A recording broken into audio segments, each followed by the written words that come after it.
So I'm sitting in my scholar's cradle position in my layer of villainy, the contrast to Crispy, with my non-warm beverage, my sidecar, which is on a big rock instead of being served neat as it should be. No sugar rim. We don't need that. We need tart, acrid pain here because we hate fun.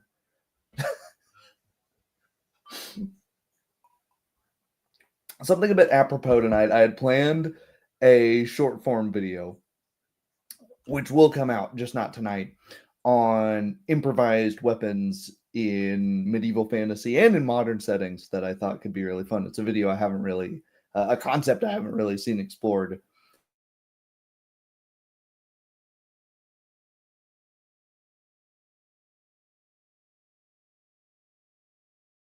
Uh-oh. I'm losing internet here. I'm hoping my router's not crapping itself. I'm glad I decided to shoot it live right now. All right. Let's see if we continue to have any issues with that. Hopefully not. Anyways, the basic premise for this is that we keep getting a bunch of new people in the Discord, which is great. I say through grit teeth and a grain of salt. It really is. It's awesome that the 4D space can expand and introduce these concepts to new people and act as a framework to solve problems. That's the whole point of this, right? Is that we're here to make models that solve problems, not just to pontificate. So when you have somebody that shows up and goes, "Hey guys, I'm a role player. I've always been doing this 4D thing." Holy crap, really? Can we see it?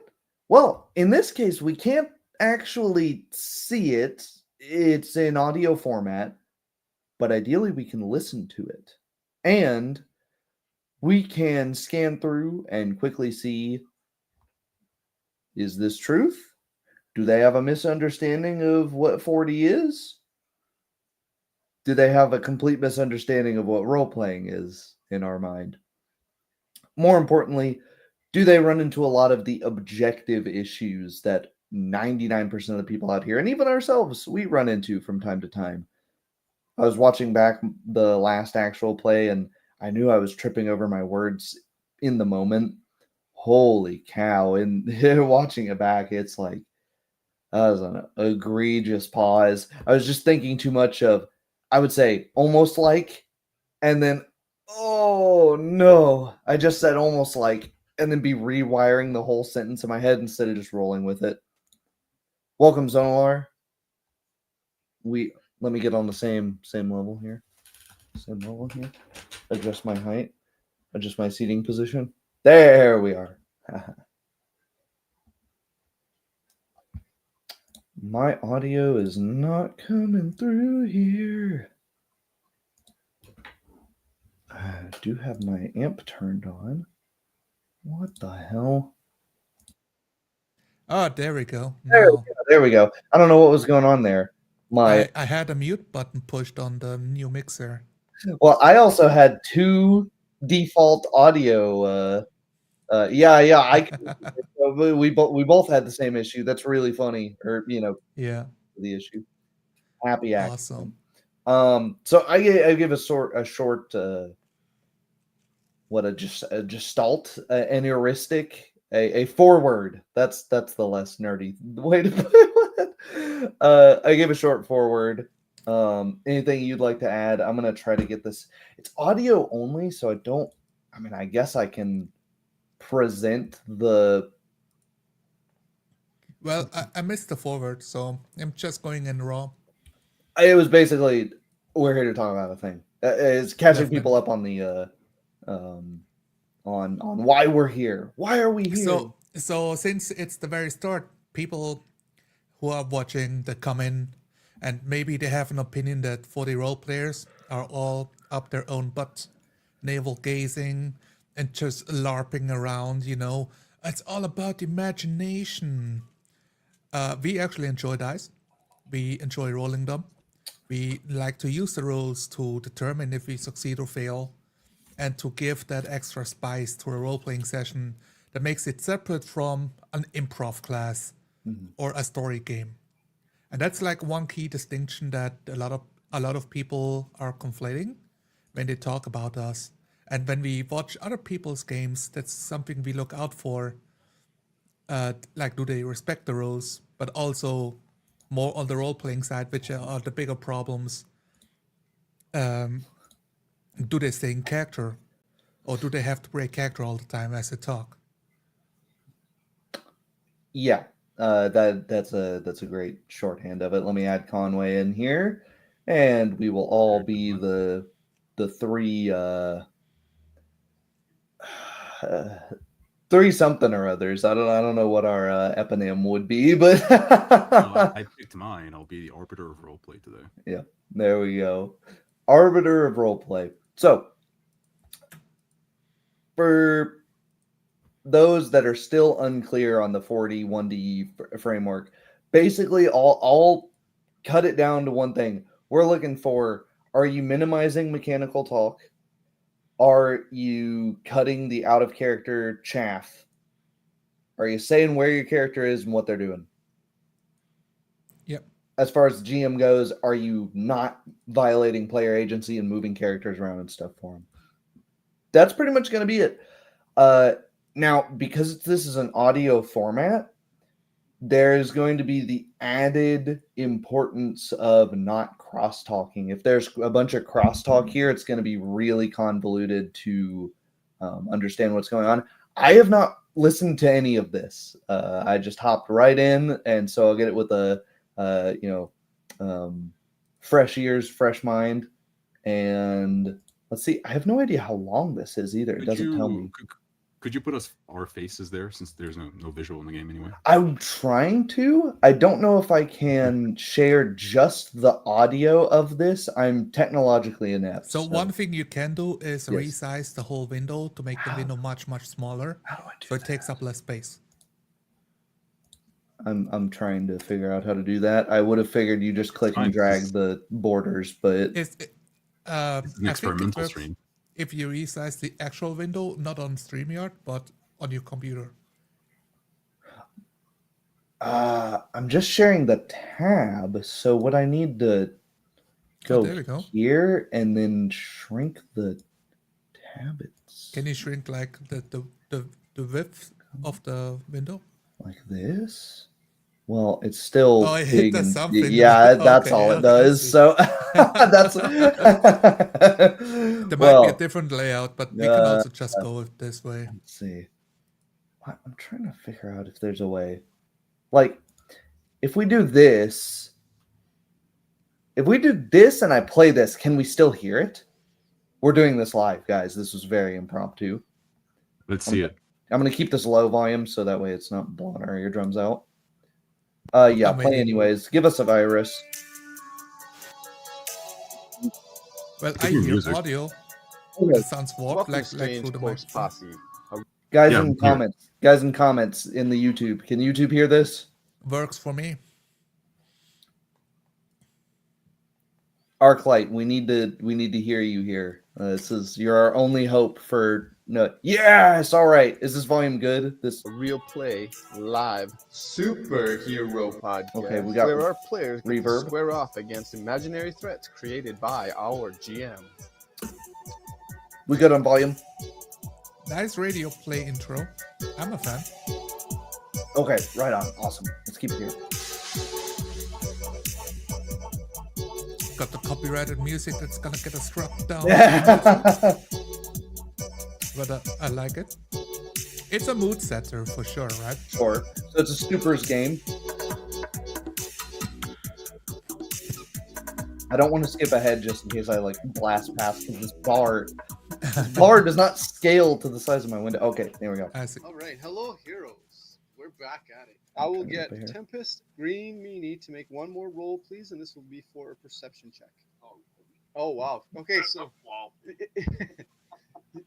it is nighttime. It's really early in the morning. Okay. You guys don't really see anything that's happening beyond what you can see down on the street because it is a little bit dark and overcast. Again, we have a pause. And the streetlights do give you some visibility. So this is not the first session. They're like hopping back in like another Yeah, day. is in media res. I wanted to let me preface that as well. I picked the latest of their sessions, which was supposed to be the final, because I wanted to give them the okay, you've had 17 sessions to get the rules down. Oh, I see. You should know it. We shouldn't. First session, you're gonna have that sort of stuff happening, probably. At least if you are going to have it happen, and it's more excusable in that event. These people know Gotcha. their characters. They know the mechanics of the game, so we'll give it the fairest shot that we can give it. Right. I wasn't expecting it to start in media res. That's kind of cool. So we're on a dimly lit street. GM's setting up some ambience. Nothing too egregious so far. It's like it's just Wait. like minor details that can change, but it's nothing like you really have to stop and watch your own games and think if you would say it in any other way. Right. Okay, I'll continue. You do pick up on is it is getting quite busy, which is unusual for most cities from your experience, but because there's a large gambling and entertainment district within this city, you for sure notice that there's an increase in activities. Unless you guys have watches on or anything like that, you're going to guess it's about 2 to 3 o'clock in the morning ish. So you are seeing the ladies of the night and the men of the night going about their business, and I am just going to roll a dice here to see what happens next, because So we've got 3 things happening in rapid fire succession here. We've got 2 violations of player agency. Your character has this experience.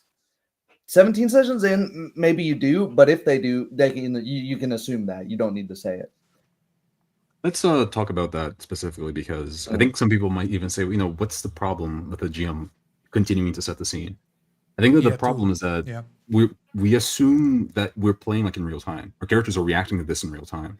So it's strange that is everyone quiet? Like, are these superheroes just standing like on the street and they keep listening and seeing things and they don't do anything?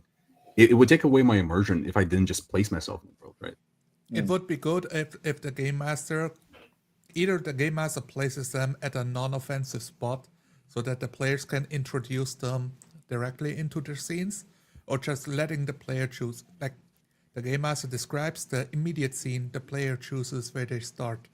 As he asks for the perception checks, then the player can say, as I am literally crawling behind the crates, watching like through slits Yeah. or something like that. And there's not a lot of breathing room that's given here. The GM immediately calls for a roll. Yeah. There's immediately, not even that, is announcing that he is himself rolling a thing. You don't really need to do that. That's, it's not really diegetic to say, I'm rolling a dice. That's kind of like, hello, I'm a human being here with dice. I feel like they might have taken the moment before starting recording to talk about what even happened last session, so everybody is on the same page, and we just don't know, right? Yeah, let's give an actual example. I think this would help a lot, right? So what I would say is that the GM is overloading too much information. I think that it would be a way more natural scene if things like progressed, right? So I mean, we didn't even prep anything, right? But Tyler, you are standing upon a dark road. The lights are turning on, and it is now nighttime. I reach into my pocket for my phone to turn on my flashlight so I can get a better look at my surroundings. The flashlight lights a dark alley. You can already see a few women dressed as ladies of the night. They're all out around asking for the trucks to stop. Hey, sugar, want to have some fun? And so on. You see there that if you just overload a ton of information, it starts getting hard to imagine. But if you give a certain structure to how the scene progresses, it's actually much easier to imagine. First, you're described as being like in a dark alleyway, a dark road, I should say, and then you pull out your phone, and then I could tell, now you know the time because you look at your phone, and then the light lights up a lady of the night. You see like how this makes up for more structured continuation of the scene. It's in the middle of the night and your phone is dead. You look at the corner of your eyes and see Shia LaBeouf. But yeah, he's following you. But yeah, so interested to see where it keeps going. I'll let it keep playing and see if See if we get into a bit of a better Let's flow go. here. You guys rolled so poorly. As you're looking down and you're seeing the activities and people scurrying about, several cars do pull Okay. up and they start parking along the street and chatting to some of these people that are conducting their business. Green Meanie, you don't even hear it, you don't even notice it, but a pair of claws come out of the sky, grasp onto your shoulder, and I don't know if you're wearing armor or not, but it is a hit, and you get yanked off the perch that you're on and start. Okay, there's a lot happening Oh, yeah. here. Rapid fire. I was already calling Posse because he said, "Well, since you guys rolled so poorly, Yeah. I now was does this game allow you to realize that if you roll poorly or not? Because sometimes you don't know what the result is supposed to be, like how off you were." right, and it's already demonstrated that we rolled poorly by the descriptor. Yes. You don't even see it happen. There's just claws that yank you. So we didn't need that you rolled poorly. That's just taking us out of the moment. Suddenly, out of nowhere, a pair of claws grip your Yeah. shoulders and pull you off the ledge. Yeah. And I didn't mind that description. It's just a bit much, right? You know, this would be like turnflation on the part of the GM, where Yeah, definitely. You know. GMs, you don't need to talk this much. Let the players help you paint the scene like we did. Because now you have, well, you're in a dark road, there's prostitutes, and you can also see a car, and then now there's a claw, and you like 4 things are happening. I didn't even say anything. Like, am I even present in the scene? right. I feel very much feel that this from the game master, and is probably also informed from running the show, that he's trying to entertain the players and like play them through the story, so like that where they can be the superheroes in, right?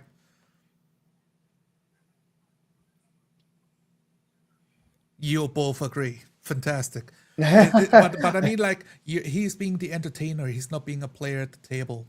Where It if may he, be the like, case. Let's keep going. Let's find Yes. out. Yeah, let's see. Are getting dragged off into the sky. Tempest, you're oblivious to this activity. Rimini, what would you like to do? What would you do? We haven't had one of these in a while. I feel like this is a that's Matt a Mercer brainwashed everybody. You have to say it. yep. It's What do you do?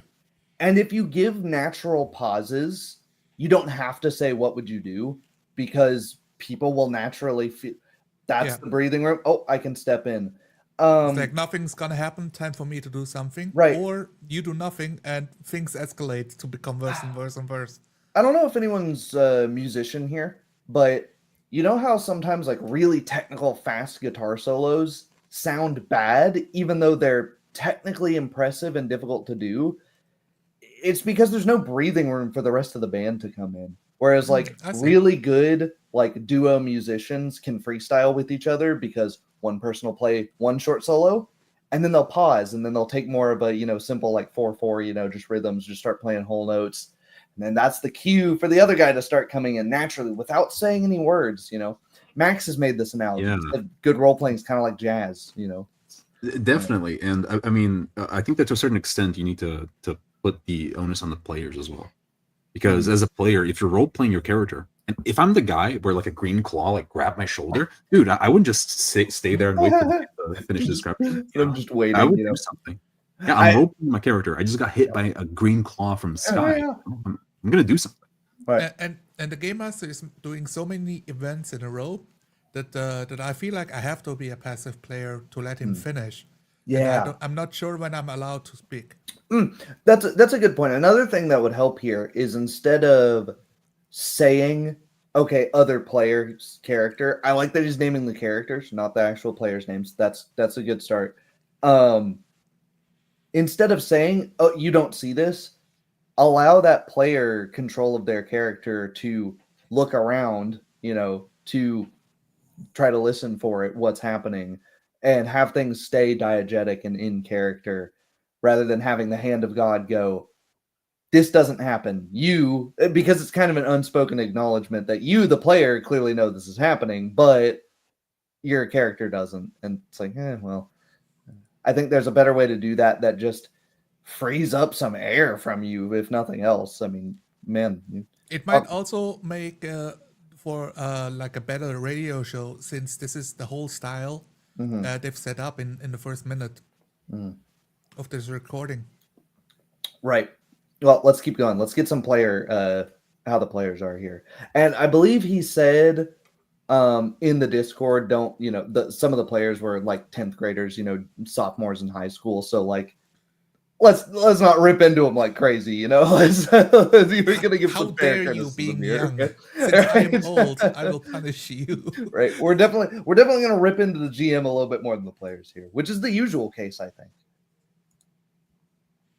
Break the hold if I can. Absolutely. I just flap my wings until I get away from it. Okay, so go ahead and roll it. Okay, so I got a 14. So 14. That's you in do character. feel yourself Yeah, that was fine. away, and you notice that as you're flapping and break free, that the grasp that had you felt really solid, almost like cold stone was gripping into you, and it was completely silent. You would have thought for sure you would have heard some flight or something like that, but whatever it is in the pitch of the dark in your panic state, you don't know what it is, and it flies off, dripping blood from its stony cold claws, and you just see it fly away into the distance. So Wait, what is notice happening? here, player gets 1 action, Yeah. GM takes 90 actions. Dude, that was egregious. That would have taken me out of the game. Yeah. What the Um, player did was fine there. You know, The player I- was great, yeah. I tried to see if I can get away and beat my wings against it. 14. Here's my roll. It definitely feels like the game master could listen to this and think to himself, how can I describe this with less words? Like there's a lot of like, you feel like, you think, you should have. Exactly. This is what I yeah. narrowed in on. Yeah. And it's weird that what struck me as weird is that it's past tense. That's like my flow of time is getting weird here because he breaks free of the grip. Yes. Okay. And now you would have thought it felt like it was cold stone. Well, hang on. Why didn't we describe that initially? Claws that feel like cold stone dig into your flesh. You can kind of Yes. tell how in the GM's mind that was an event that already happened. Like he already visualized it in his head and it already happened. He didn't let the player play in the present. He jumped ahead and then described the past. That Yeah. is so Yeah, it's- strange. it's very I don't choppy. want to like accuse him already of writing a script that he's like running through the players, but he might like since it's the finale and the very start of the game, he probably has like a couple plot points he wants to hit for sure. I will pull open the You- blog you, article that was associated with this once we're wrapping it all up. We don't have to watch the whole thing, but I think let's give it, let's wait and see if that Let's get to verdict plays combat. out. Yeah. I want to see if we can find combat, but you Yeah. can clearly tell Jose Nalar is the more experienced detective, or just like the trainees, because he's already formulating this whole like archetype of of criminal like in his head. Yeah, I've got the. got You the look behind motive. me. I've got the pin board, and yeah. I don't know. We'll see. I don't think that he is doing that. I don't want to accuse of things. But He has We'll the find out. motive, but does he what have the really message? struck, yeah, what really struck me there is how he said you panicked. Like, what? Am I supposed to play my character? Like, how can you say that I panicked?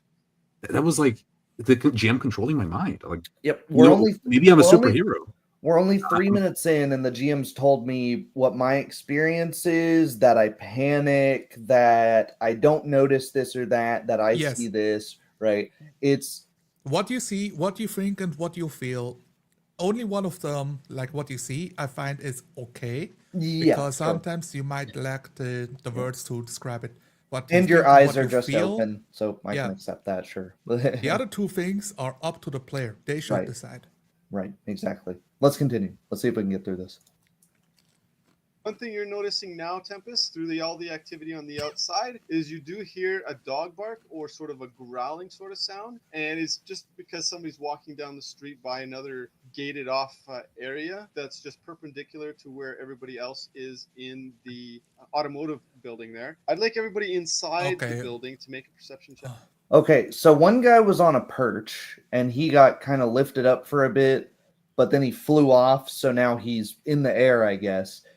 The rest of the people are inside a building somewhere. Maybe this One was thing- clearer from the last session. One thing that I pick up on this one is telling the players what they notice. The dog barking.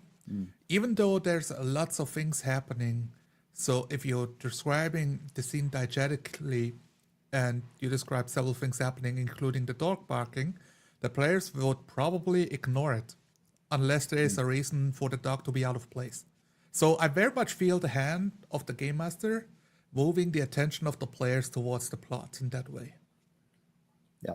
And a push isn't necessarily a bad thing if things are slow. Things aren't slow here. Things are like, Yeah. we're pausing like every 15 seconds because so much is happening. Like, I didn't expect to be pausing this much. in the Yeah. first One 40 minutes. player we had a should turn so we should probably far. let it play more. Yeah, but here's the thing though, right? We complained back when it was just like the Black Knight, the prostitute, and the other thing. We already complained. But notice how the GM has been talking like 95% of the time. Right. This is not what we want. I haven't, right. If I wanted to interact with the prostitutes, take that one out of context. I haven't had a chance to do that. I haven't I'll had a clip chance to that do and that at send all. it to your wife.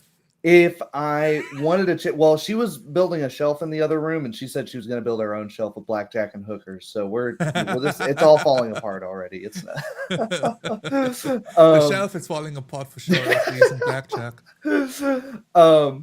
But if I wanted to interact with the prostitutes, can't do that. I've already been blasted past. I want to interact with this weird bird thing. Well, I got one action, but the weird bird thing's already flown off, so I guess I can't interact with that either. I got my one interaction with it, which was to not interact with it anymore. We're back to a multiplayer, and there's a dog. Yeah. There's so much happening. Now I guess I'm interacting with the dog, and this being audio format, it's even more important stuff like this doesn't happen because it's so unclear, right? If there's a map, we can't see it.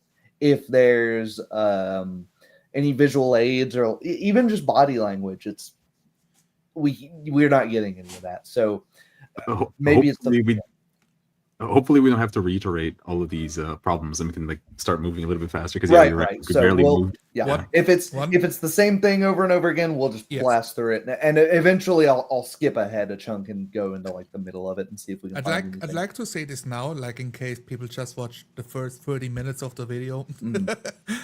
But if they reach this point, one thing you can deploy is a mindscaping practice. Got a couple videos on those on my channel, live streams. And you just look at pictures, and like in this case, you can literally look at comic book panels, right? Open up a comic book, look at some panels. Now imagine how you describe the scenes to your players at the table, and you practice that. That way, it becomes more natural for you to describe the scenes that you want them to envision in their minds. And this does remind me of some comic books. It's just ones where one panel suddenly cuts to the next, or like Taken 2, any of the Taken sequels, where you can tell a fight's happening, but it's cutting so much. Somebody starts to throw a punch, and then all of a sudden you see someone's foot, and you're like, fight's happening. That's all I can tell. That's continuity showing. Right. So let's keep going, and let's see how long we can go. For me, please. Yes, the gargoyles are frisky tonight. Okay, so all right, so Vanisher and Raven, you guys hear what sounds like keys dropping on the top floor or a can rolling. Hank is bound and tied. And Kadan's obviously a little upset with his rolls at the moment. If there's anything that you guys would like to do, Vanisher, you have the highest initiative roll, so it would be your turn. And where do I hear this at? We're down in the basement. We hear this kind of like up.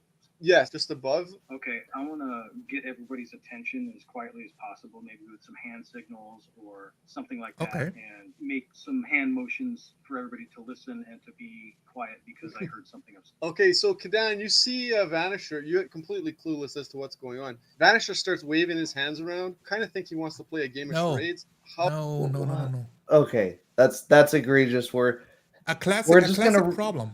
Right? We're just gonna reiterate the same thing, which is you're telling characters how they feel about stuff. So, and note how even the player here in this minute is confused as to where they are. So it's not just us as a third party viewer. Even the players are like, wait, so we're in the basement. So, they're confused. So it's not just now we have confirmation. It's not just us as a third party. Hey, Bacon. Hello, Bacon. There's two things that irked me here. The first one is obviously the GM is just reiterating what was already said, which is pointless, right? But it also passes this idea that only what the GM says is real, and that's like really dangerous. Yes. If your player, Yeah, that's really dangerous. If your players believe that they need to get the GM to reiterate what happened because only they have the voice of what is happening in the game, that slows the game down so much. Everything needs to be said twice. Mhm. It both slows down to a crawl, and now you create passive players again to always wait for GM approval before they can take the next action. Yeah, what's the point of role playing my character if everything needs to be vetted by someone? Yeah. And that's how we get the things like he doesn't say what his character does. He says, I want to do this. And that's not the most egregious. It's really the fault of the GM there getting someone to, hedge things as this is what I want to happen. GM, is there any way that we can make that happen? Maybe, can we get 90% of the way there? That's not possible because it's a different year. They didn't have cell phones like that back then. Yeah. It would be like a whole setup briefcase. Here's the thing, though, and so you might not have noticed this. Not only did the GM reiterate what the player said, he also completely changed how it was said. He didn't say that he was trying to signal where you're going. He said it seems like he wants to play like a hand game with you. Was there a role there? Did he fail a role? He didn't fail a role, and he couldn't control not even how his character was acting. Yeah, because he described his character as being rather effective. Like, oh yeah, I want to make hand signs. Doing military hand signals. Yeah, yeah. But nor could the receiving player interpret it as, oh, I'm playing, an idiot savant that's just like, huh? Is he playing charades with me now? Like, what is he doing? Wouldn't that have been so much more compelling if you got that control yourself? To me, yeah. And I mean, everything that I say must go through the GM. And the GM can just change how I even portray my character. Like, this doesn't seem like that fun of a game. The thing is, I feel it weird that the GM chooses to make it funny, like in that sense, because you're undermining the player's actions to make them look like an idiot, which makes them even more passive in the game. Like, oh, I don't want to embarrass myself by having my character do something stupid. Yeah. And let's just move on. I'll bite my tongue here. Oh, does Dan want to react to this situation? But in the context, I would know that he was being serious, right? You would know he is being serious, but he's just kind of flailing. See, exactly. Even the player is asking the same thing. Is like, wouldn't I really know that that's a serious thing? So this is not, again, strike number 2. Not just us as third-party observers. Even the players are getting frustrated with this. I know I only lasted 5 seconds here. This is why we say this sort of framework is really objective. You might think, oh, it's subjective. We're just having fun. Do either of these players sound like they're having fun so far? 4 minutes into a thing that they've sat through 17 sessions with so far, and they're both having to fight back and forth going, wait, where am I? I don't know where I am. No, that's clearly not what he intended. Wouldn't I know he was serious? Can I do this? Yeah, the GM sounds like he might be having fun, right? But like clearly there's a lot of issues. Even if overall, let's say overall, the players at the end go, there were some fun moments there. Couldn't we be improving that? Couldn't we be having much more fun? That's the whole point of this 4D framework of things. Right. So, I didn't see myself doing this, but I think I'm going to play devil's advocate here, right? So I'm not even just going to say the players are not having fun because they're in session 17. But here's the thing, though, right? What if because we don't know anything about the characters, right? So what if his character is actually like his superhero character is like kind of silly, like playing like a Joker-esque character, right? In that case, wouldn't it be better for the player to represent that? The player says, oh, my silly character has like a smile in the dark and you can only see his teeth. And he points that way, but then he finishes making like a bird. That'd be cool. That'd be like a cool in-character moment. There you go. Now the GM is like refreshing like everything that players do. I don't know. Yeah. That does not sound interesting. Even if you want to do something like that, let the player do it. Let the player portray his character. Then he's going to feel like he owns his character. Mm-hmm. There's even a little bit of, I don't want to read too hard into it, so I'm just going to say this could be a problem at other people's tables, but when you preface like, oh, some of our players are like in 10th grade, they're young, like don't take it too hard on them. There's even an aspect of a bigotry of low expectations on your players that you don't expect them to be fully functional role players. It's not too hard to represent your character, even if you struggle imagining things in your mind. I would argue Dark of Maya, who I haven't seen videos from in a long time, they had a girl who was like 11 or 12. She's a great role player. children make some amazing role players, to be honest, because they're Yes. free from baggage. Are they the best at memorizing rules? Often no. No. That's a lot of where they struggle a lot of times. But just playing a character, they're great at that, right? And I would say the players here so far, first 5 minutes, they're not the issue here. They're And it might really be because they didn't have a chance to make mistakes. right. So let's see if they enlighten us here. About, and you're like, because of the low roll and your perception, how would your character react to that? Before he answers, I'd just like to say that I'd put my finger up to my mouth, kind of like in a shush type of thing. Oh, okay, I'm going to just pull out my weapons to be, armed and ready. perfect. Raven, you do hear the sounds that's going. That was great. And you see how he had to go, wait. You moved too quickly. Before any of that would happen, my Yes. character wants to do this. Again, just the Perfect. importance of leaving Good some on dead the air. player. You know, Yeah. That was a perfect turn. I mean, the only thing that I would change is some anchoring. Like, I'm on the door waiting to bust in, and I pull my weapons in. Yeah. Perfect. And- then you can imagine it immediately. right. And like the way everything was described, as if I am a player, I still struggle to realize what room I'm in, what the room looks like. Right, Because there right. was more descriptions of the roof itself, of the Yeah. dogs outside. It's like, Yeah. I don't But we're know. in a basement, so like Yeah. we're like having Like, how weird many cuts stories are we here. talking about? Yeah, Like, are we yeah. at the top floor, but under the roof? Mhm. So yeah. Let's keep going.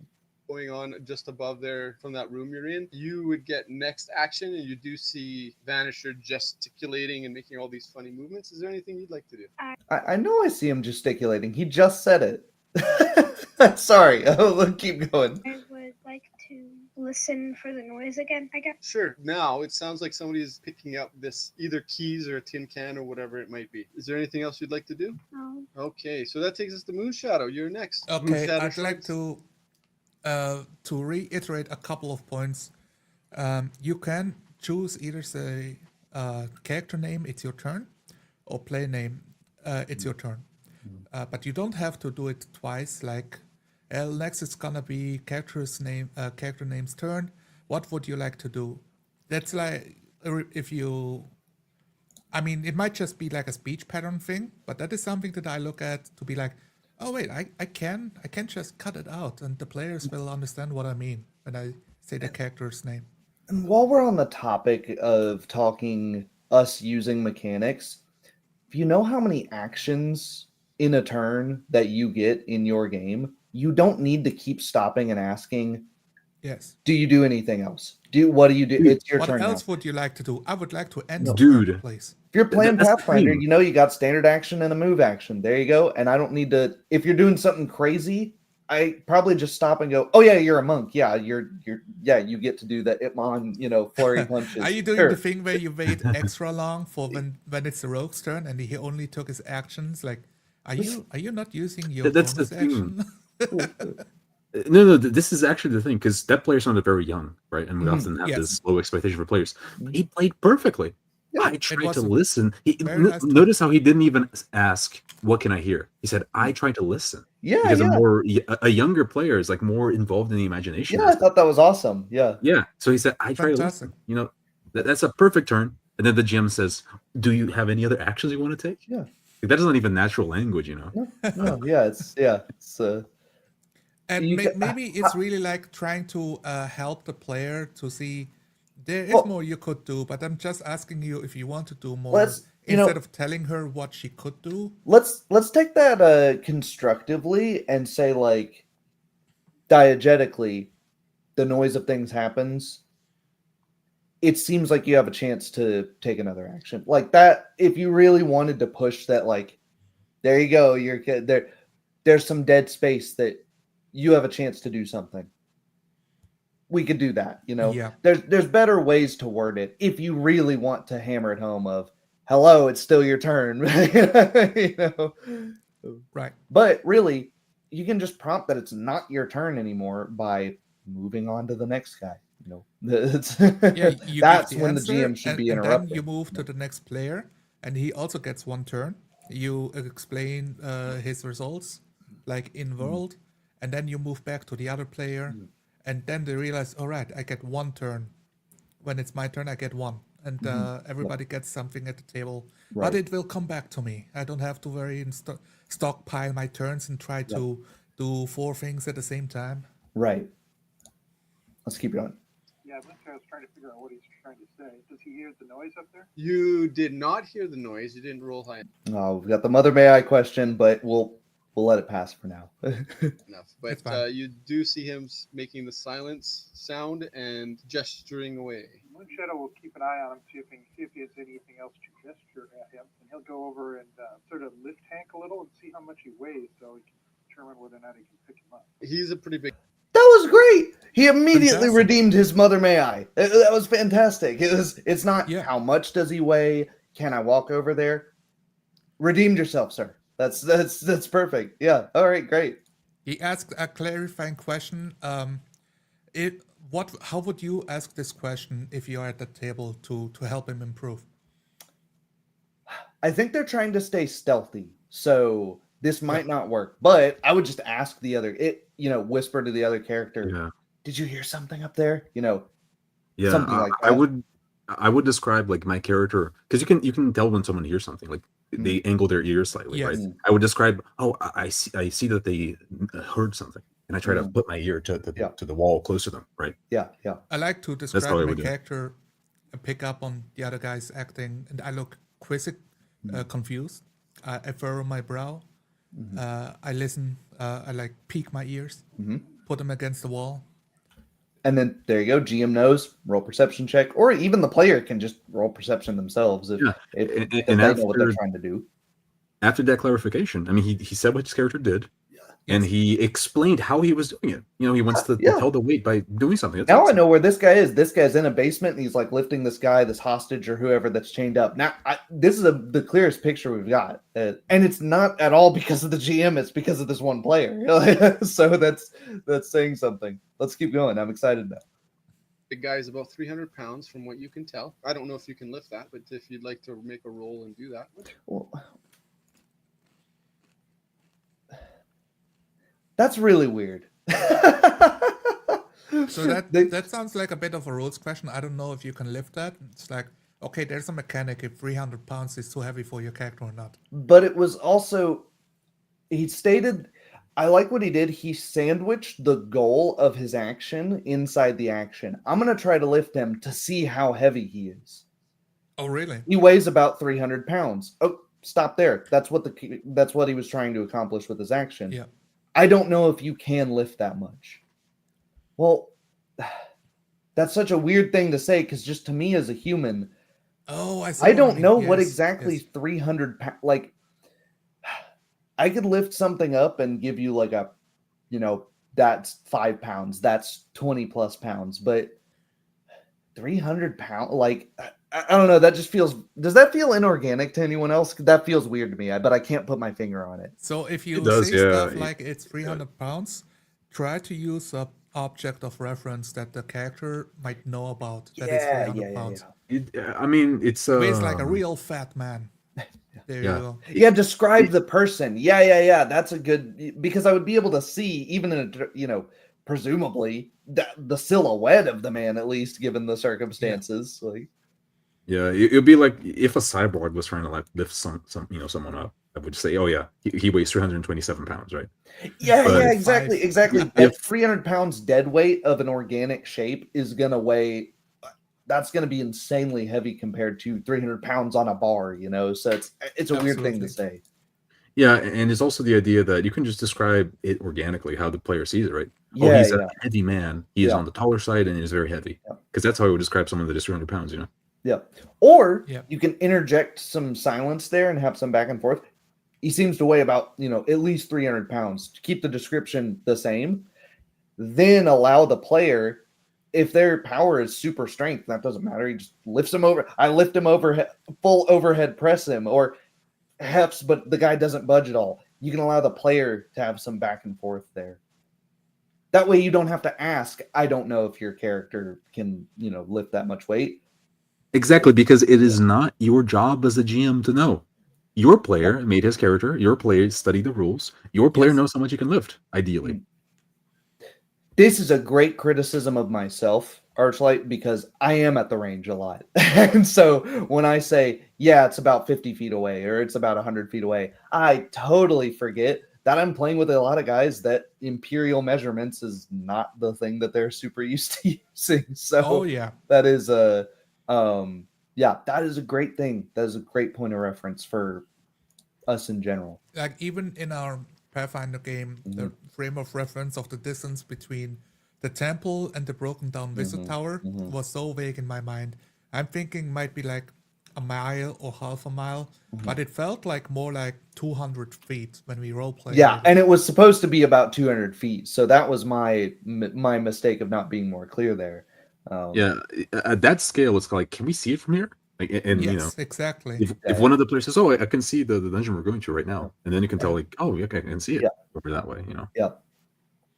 Yeah, like fog pop in where all of a sudden it just shows up because it's a bad it's an old early 2000s video game and the render distance isn't that far. It's a Silent Hill game. yeah, That's what it You're is. just walking into walls.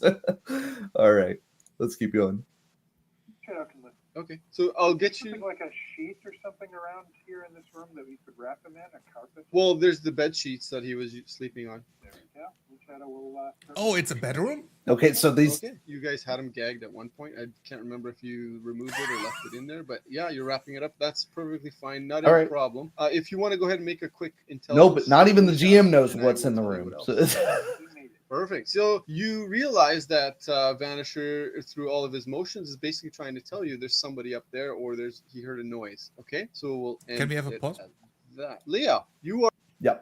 Good place. Is to there some kind of blanket or canvas in the room?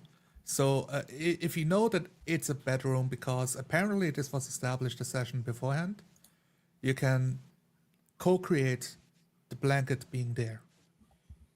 And you just say, I grab the blanket from the bed and wrap him up inside. Yep. That's the befangled co-creation that everyone seems to be so afraid about. Oh, we're gonna break the universe by allowing the players to do whatever they want. Mm. No, it's not that. By creating driftwood inside the Yep. room. Yep. Yeah, the idea is that it speeds the game up a little bit if you Mhm. don't have to ask for a blanket, right? If Yeah. it's in a bedroom, you can assume that there's a blanket somewhere. Right. Right. That is a good example of where an element of co-creation could aid the actual play. But And it can lift some of the weight off of the GM because the GM's not having to think, oh God, was there a blanket? I think there was a How blanket. many I think they items used did to that have-" place in this room? Look up your stat blocks of all the different rooms and count Right. out all the items they can see. Right. It's That's so some much rabbit easier to holes. just Yeah. let go and be like, there's a blanket in the room. And then you can cut out the question. You can have just I look around for a blanket or I pick up a blanket. Whatever.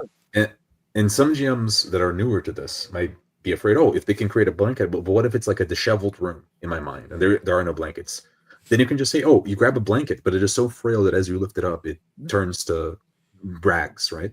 Yeah. Yeah. You That's it. grab the blanket as you lift it, soggy and full of slime, and ants crawl away. Yeah. You can still use a blanket though. Yeah, yeah. But now it sets the tone, right? It Yes. changes some. You're being very economical with your language while also achieving something in the scene, right? Making the world a little bit more colorful. Yeah, yeah. Because right now there's like no color here, right? There's like to me, there's a guy that's chained up, and we don't even know what's in the room. You know, the GM doesn't even know. You know, the GM doesn't even remember if there's a blanket or anything in this room, and it's making me think like.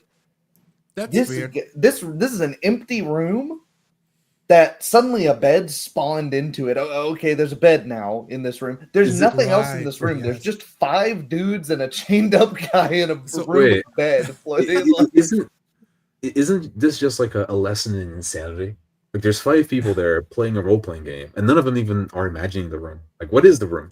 Not even the GM seems to know, and he seems to Are be the the one role most players controlling even of the scene. alive? Yeah. Do they even exist? Yeah, yeah. And this is how you get a lot of the out of character questions is because it's like, I don't know where I'm at. I'm in this black void behind me. I can't see anything. I'm waving my arms around trying to feel for things. I'm blind. This man. is how you anchor, right? Right. If I said I am in the at the door going out of the bedroom, I'm listening up, right? 100 over slightly. That's it. As you said, where you are and what you're doing, and it helps you visualize. Oh, there's a guy in the door now. Then now the other player, I walk over to the bed and I grab at the sheets and lift them up to see if they are usable. Now you can imagine another player like walking across the room, and it starts becoming a movie in your head. Mhm. It's like the best way to describe it, I think. Mhm. So it's Indeed. actually grounding the world, and you can visualize it perfectly. Mhm. And this is one of the. I wanted to go like a small step further of that he was thinking that it's actually a bedroom right on the spot instead of remembering or like knowing it. Talks to me that he's not thinking of the world being real, you know, like not envisioning it in his own mind what things look like coming in as they're asking questions. Yeah, that could very well be the case. I mean, Uh, it sounds harsh, so I'm looking forward if like more of that happens or not. yeah, let's And see. of You course, are also in that room, and you do see Vanisher going through all the motions and making all the gestures, and he is going about and trying to explain what he's doing in the most quiet way. And you see Moonshadow wrap up Hank. What would you like to do? Am I It's the smart fourth enough time he to describes the understand gestures. Possibly. Right, it's the fourth time he's described what this player is doing, and we know what the player's doing or the character's doing because the player described what the character's doing.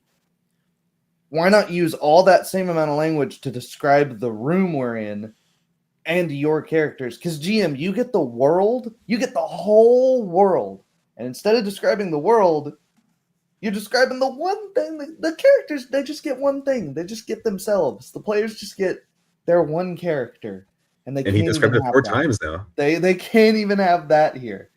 it's almost like the game master does not trust the players to remember what they did.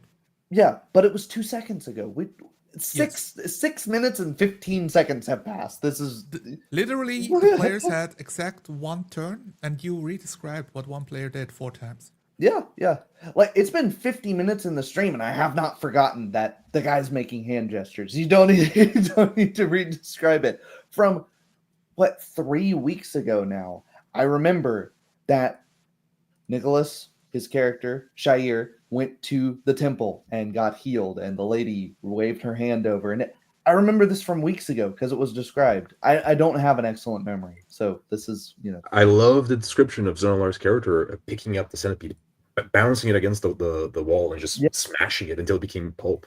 It was Yeah. so amazing, right? And then If you let the players, Yeah. if you let the players own these moments, it's like almost magical because you can remember them. And the thing about role-playing games is that you remember it as if you did it, right? Even 2D games, I'm sure they have a ton of stories that you said, I did this, I infiltrated the castle, I did that, Yeah.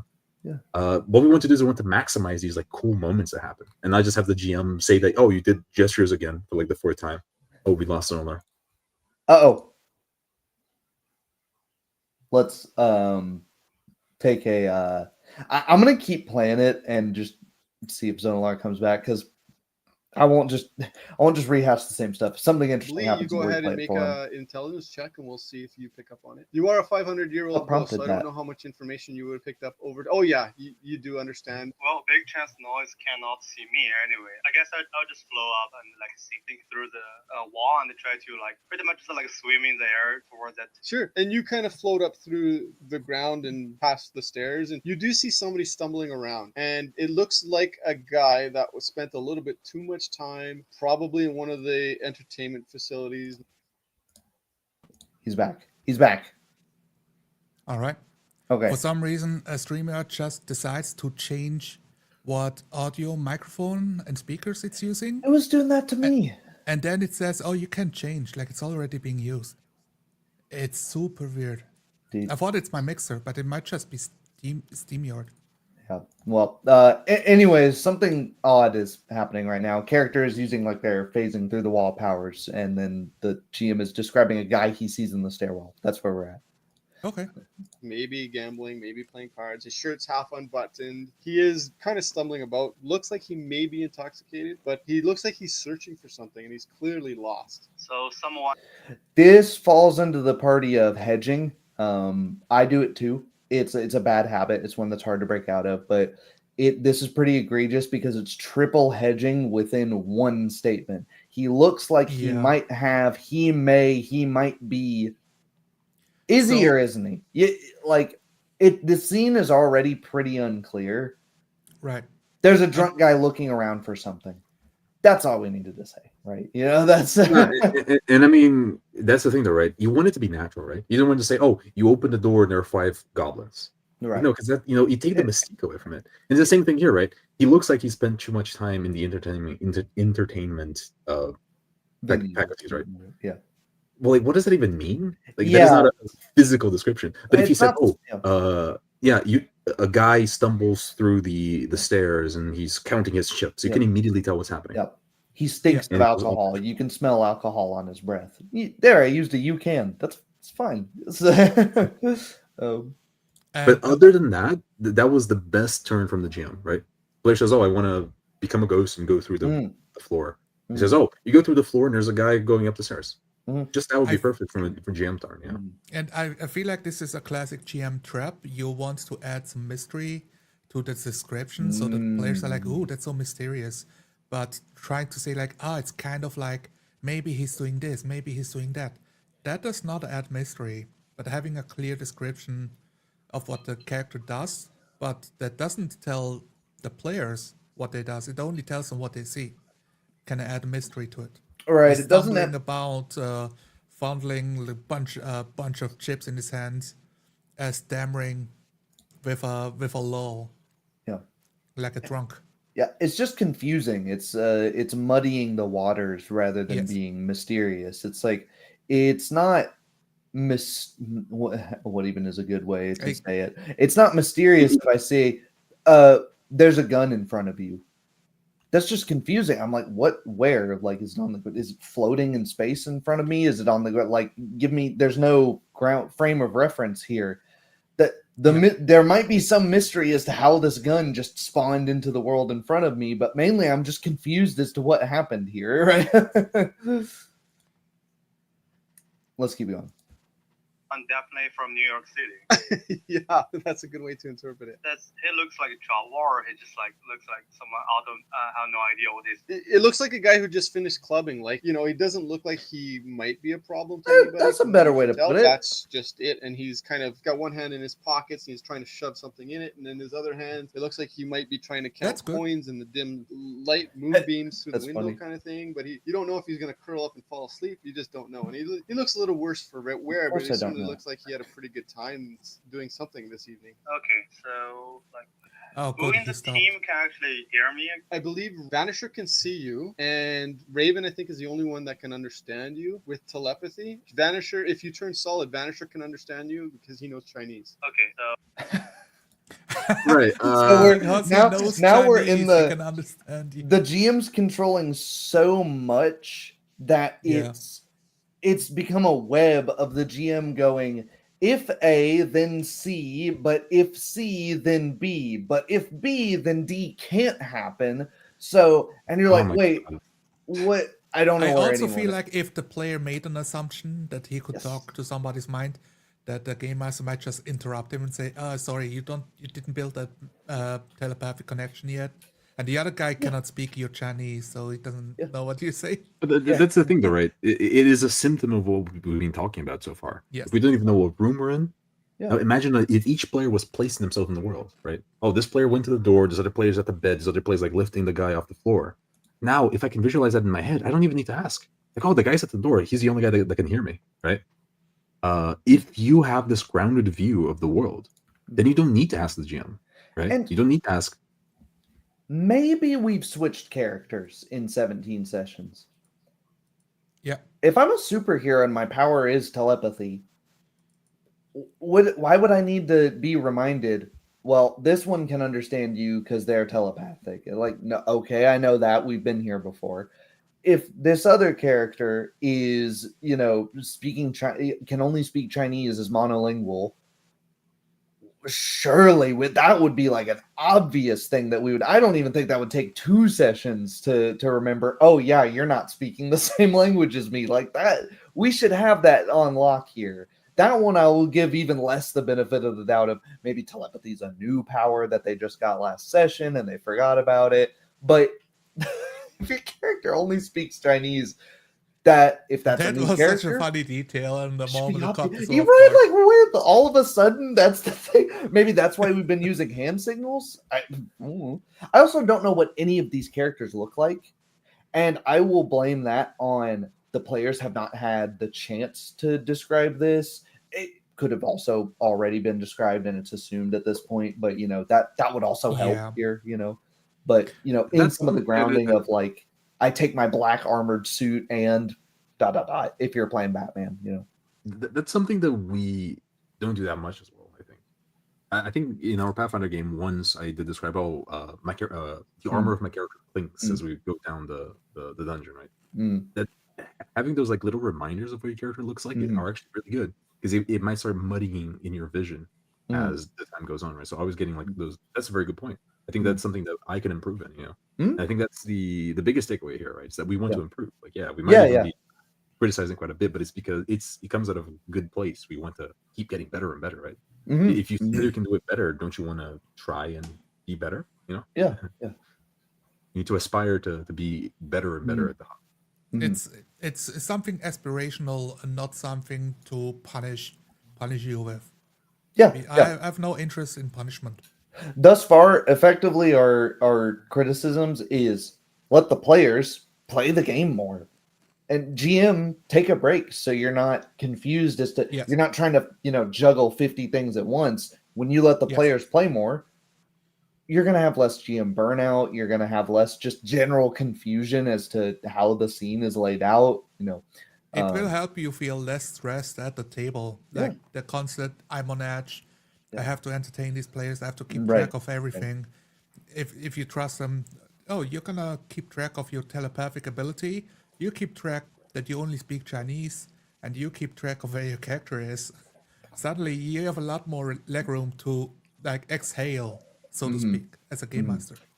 And another thing I would say that I haven't said thus far, which is on the topic of mechanics, because that was something that was specifically mentioned in the Discord.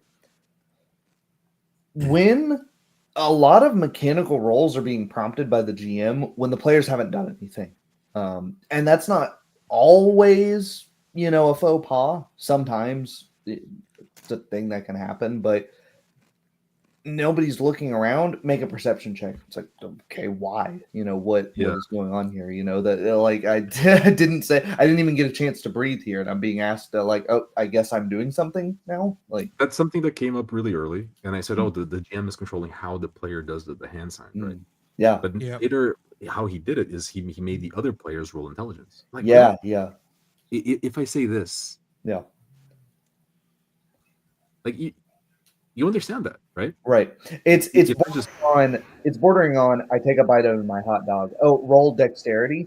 Like what? Yeah. Am I aren't I a superhero? I'm gonna choke on my hot dog here. Like what is? You spill mustard all over your shirt. And it's definitely one thing that genre would call a luck die. Like, I don't know, like roll for luck. Yeah.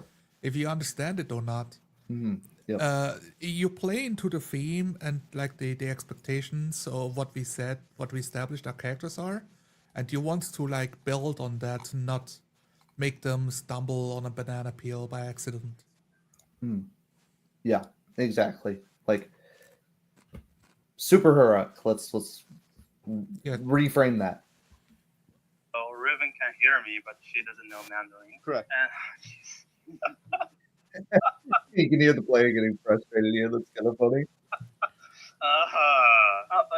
I'll stay there for a couple more minutes to see if he's going to do any extra moves before I take my action. Okay, sounds good. That takes us back to Tempest and Green Meanie. You just took pretty good scrape on the shoulder getting away from this thing. Green Meanie. I will go land on a ledge next to Tempest and say... So, did you guys notice that he basically like wrote the player into a corner of skipping his turn? Because he told is that his first turn the whole game? Yep. He just told the player everything he couldn't do unprompted. He said, well, this guy can't understand. Nobody else can understand you, or nobody else can hear you because you're not in the same room. And the one telepath doesn't speak Chinese. Yeah. What do you do? And it's like, well, you just told me a bunch of stuff I can't do. So now your brain is going to be in that space of, well, shit, what can I do? You have to ask the game master questions what I can do now. Right. So notice how the player just straight up said, oh, I don't know. I'll wait until he does something to me. He's literally said, "I'll wait until you tell me what to do, GM." Right? Right. Yeah, tell Like, me what to do, This GM. is something that I You hate. told me so yeah. far. You know, if you're gonna play a game like this, skip the foreplay. Just tell the players what you want them to do. Yeah. Right? Yeah. Just Oh my god. this is We like played writing this way for write a 16 comic, right? sessions, so just tell me what I should do, GM. Come on, it's the last game, it's the final. Right. Tell me. Right. All right. Well, Bloody let's keep going. conversion just grabbed me, tried to take me away. And you do see minor scrapes and bleeding on his shoulder there, Tempest. She look at him like, what do you mean? What are you talking about? Hands from nowhere came and grabbed me. They were on radios, right? You guys do have radios, yes? She's gonna give them ready. I think we have an uninvited guest. Our bird friend just reported that he got attacked in midair. Didn't see what hit him. I'll get both you guys to make another perception check, please. The people outside. Yeah. I think we're cutting a little bit of dead air here, and it's making this like very choppy because this is a little quick. This is just an editing thing. I would just not edit out the dead air. We don't. It doesn't kill things that much. This makes it a little harder to follow with how close the edits are here. I recommend that you check out Nobody Wakes the Bugbear podcast and their Mothership game, because their players, they do have dead air, and it is played to great effect of them just not knowing what to do and then choosing an action. And it really helps in that game to make the whole sci-fi setting more mysterious and more dangerous. Dead air is natural. It's just natural and human interaction, you know? Yeah. It's part of the hobby. Yep. It's part of talking to other people. I think we could talk about a deeper thing about iPad babies and ADHD modern culture, but Sleep dreaming about scrolling the phone. You're right. And like being trapped in a nightmare because they literally look like they're being tortured. Yeah. That's pretty gruesome. There's some spooky stuff about it. Like, gee. Yeah. This scares me, man. But immediately we're like, I think I'm starting to get things. We've got like half of the party is basically split here because we've got some people that are outside and they're back to talking about this like bird that swept by and attacked, and half of the party's inside dealing with this tied up hostage, and then one guy is inside the walls because that's the thing his character can do. Okay, Do we it's know? definitely a more complicated scene. Yeah. Do we know what system they're playing? I do not. I don't have that written anywhere here. Okay. Well, it's not that needed, like for roleplay advice. I scrolled down. It is a game I've never heard of. It is Winoco City of Sinners. Okay. It is a open source game book smashed together in short order for you to build off of as you see fit in your game. So it's a game they made. All right. Oh, that's cool. That's really cool. I like that. Is cool. Big fans of your own games. I'm not a fan of how the GM just asked for a perception check because one of the players used the radio, though. I used the radio to talk to the other players, and he said, roll a perception check. Oh. Please, no, please don't tell me that perception check is going to tell you that you heard the radio or not. That's gonna, I just feel like if you can fail that, your character is incompetent. And this is something I like about having crunchier games with more, in-depth character sheets is if I have a good character sheet that says radio on my inventory, I don't have to ask this question. I look at my character sheet, I go, I've got a radio, I'll pull out my radio. Yeah. And then if the tool, let me use the tool. Yeah, if the GM's ripped a hole in my bag or something and the radio's fallen out or whatever, he can mention that. Also the 300-pound thing, right? Because the GM was like, I don't know if you can lift 300 pounds. Usually the system will tell you, I have a strength of 19, so I can, deadlift up, I don't know, like 400 pounds or whatever. Yep. It kind of gives you a defense against GMs that want to, for some reason. When you asked, when he asked earlier in the Discord, why have the rules at all? Why have the rule? That's why. It's so the GM can't just run away with things like this. You can't keep getting away with this. I would argue that this is a session 0 thing, right? I would argue that the GM and the players want a different thing, right? The GM wants to maybe put a challenge to the players. Is that why he's rolling perception? I don't know. But the players want to play with cool characters, and the GM is just like controlling everything. Elf Hunter, let's find out. Let's find out because I think we'll find out either way by process of elimination if they succeed or fail. I hope I'm wrong. If he doesn't hear the radio because he failed a perception check, his radio is okay, so my character is shitty. incompetent. No, he's an idiot. He's an absolute doofus moron. Or we've got the worst radio in the world. I don't know. Maybe this is set in like the 1930s. Like the radio is inside the backpack, like under a staple of books, Got like a buried deep. 50-pound battery and a Yeah. 10-foot aerial on it. Yeah. They've just been walking around with this the whole time. Oh, that's a funny thought. All right, let's see. Yes, perfect. Okay, you guys both see there's 3 red dots on both of you guys, and it's on your chest. Oh, okay. Oh, it's totally irrelevant. It's not even related to the radio. Oh, totally fine. Okay, Yep. yeah, that's Take it all back. Yeah. That's good. What are the atmospheric conditions like? It's fairly What are the atmospheric conditions like? Okay, player, The where atmospheric are conditions we? are Where are thoughts we, on your player? body. That's the first Mother May I question that's like... Sorry, that just made me laugh. I just want the next one to be like, what are the ingredients to an omelet, GM? Pressure is 21 millimeters of mercury and lightly cloudy, chance of rain. Like we're on the Weather Channel now. Okay. It is a chilly 49 degrees Fahrenheit. Yeah.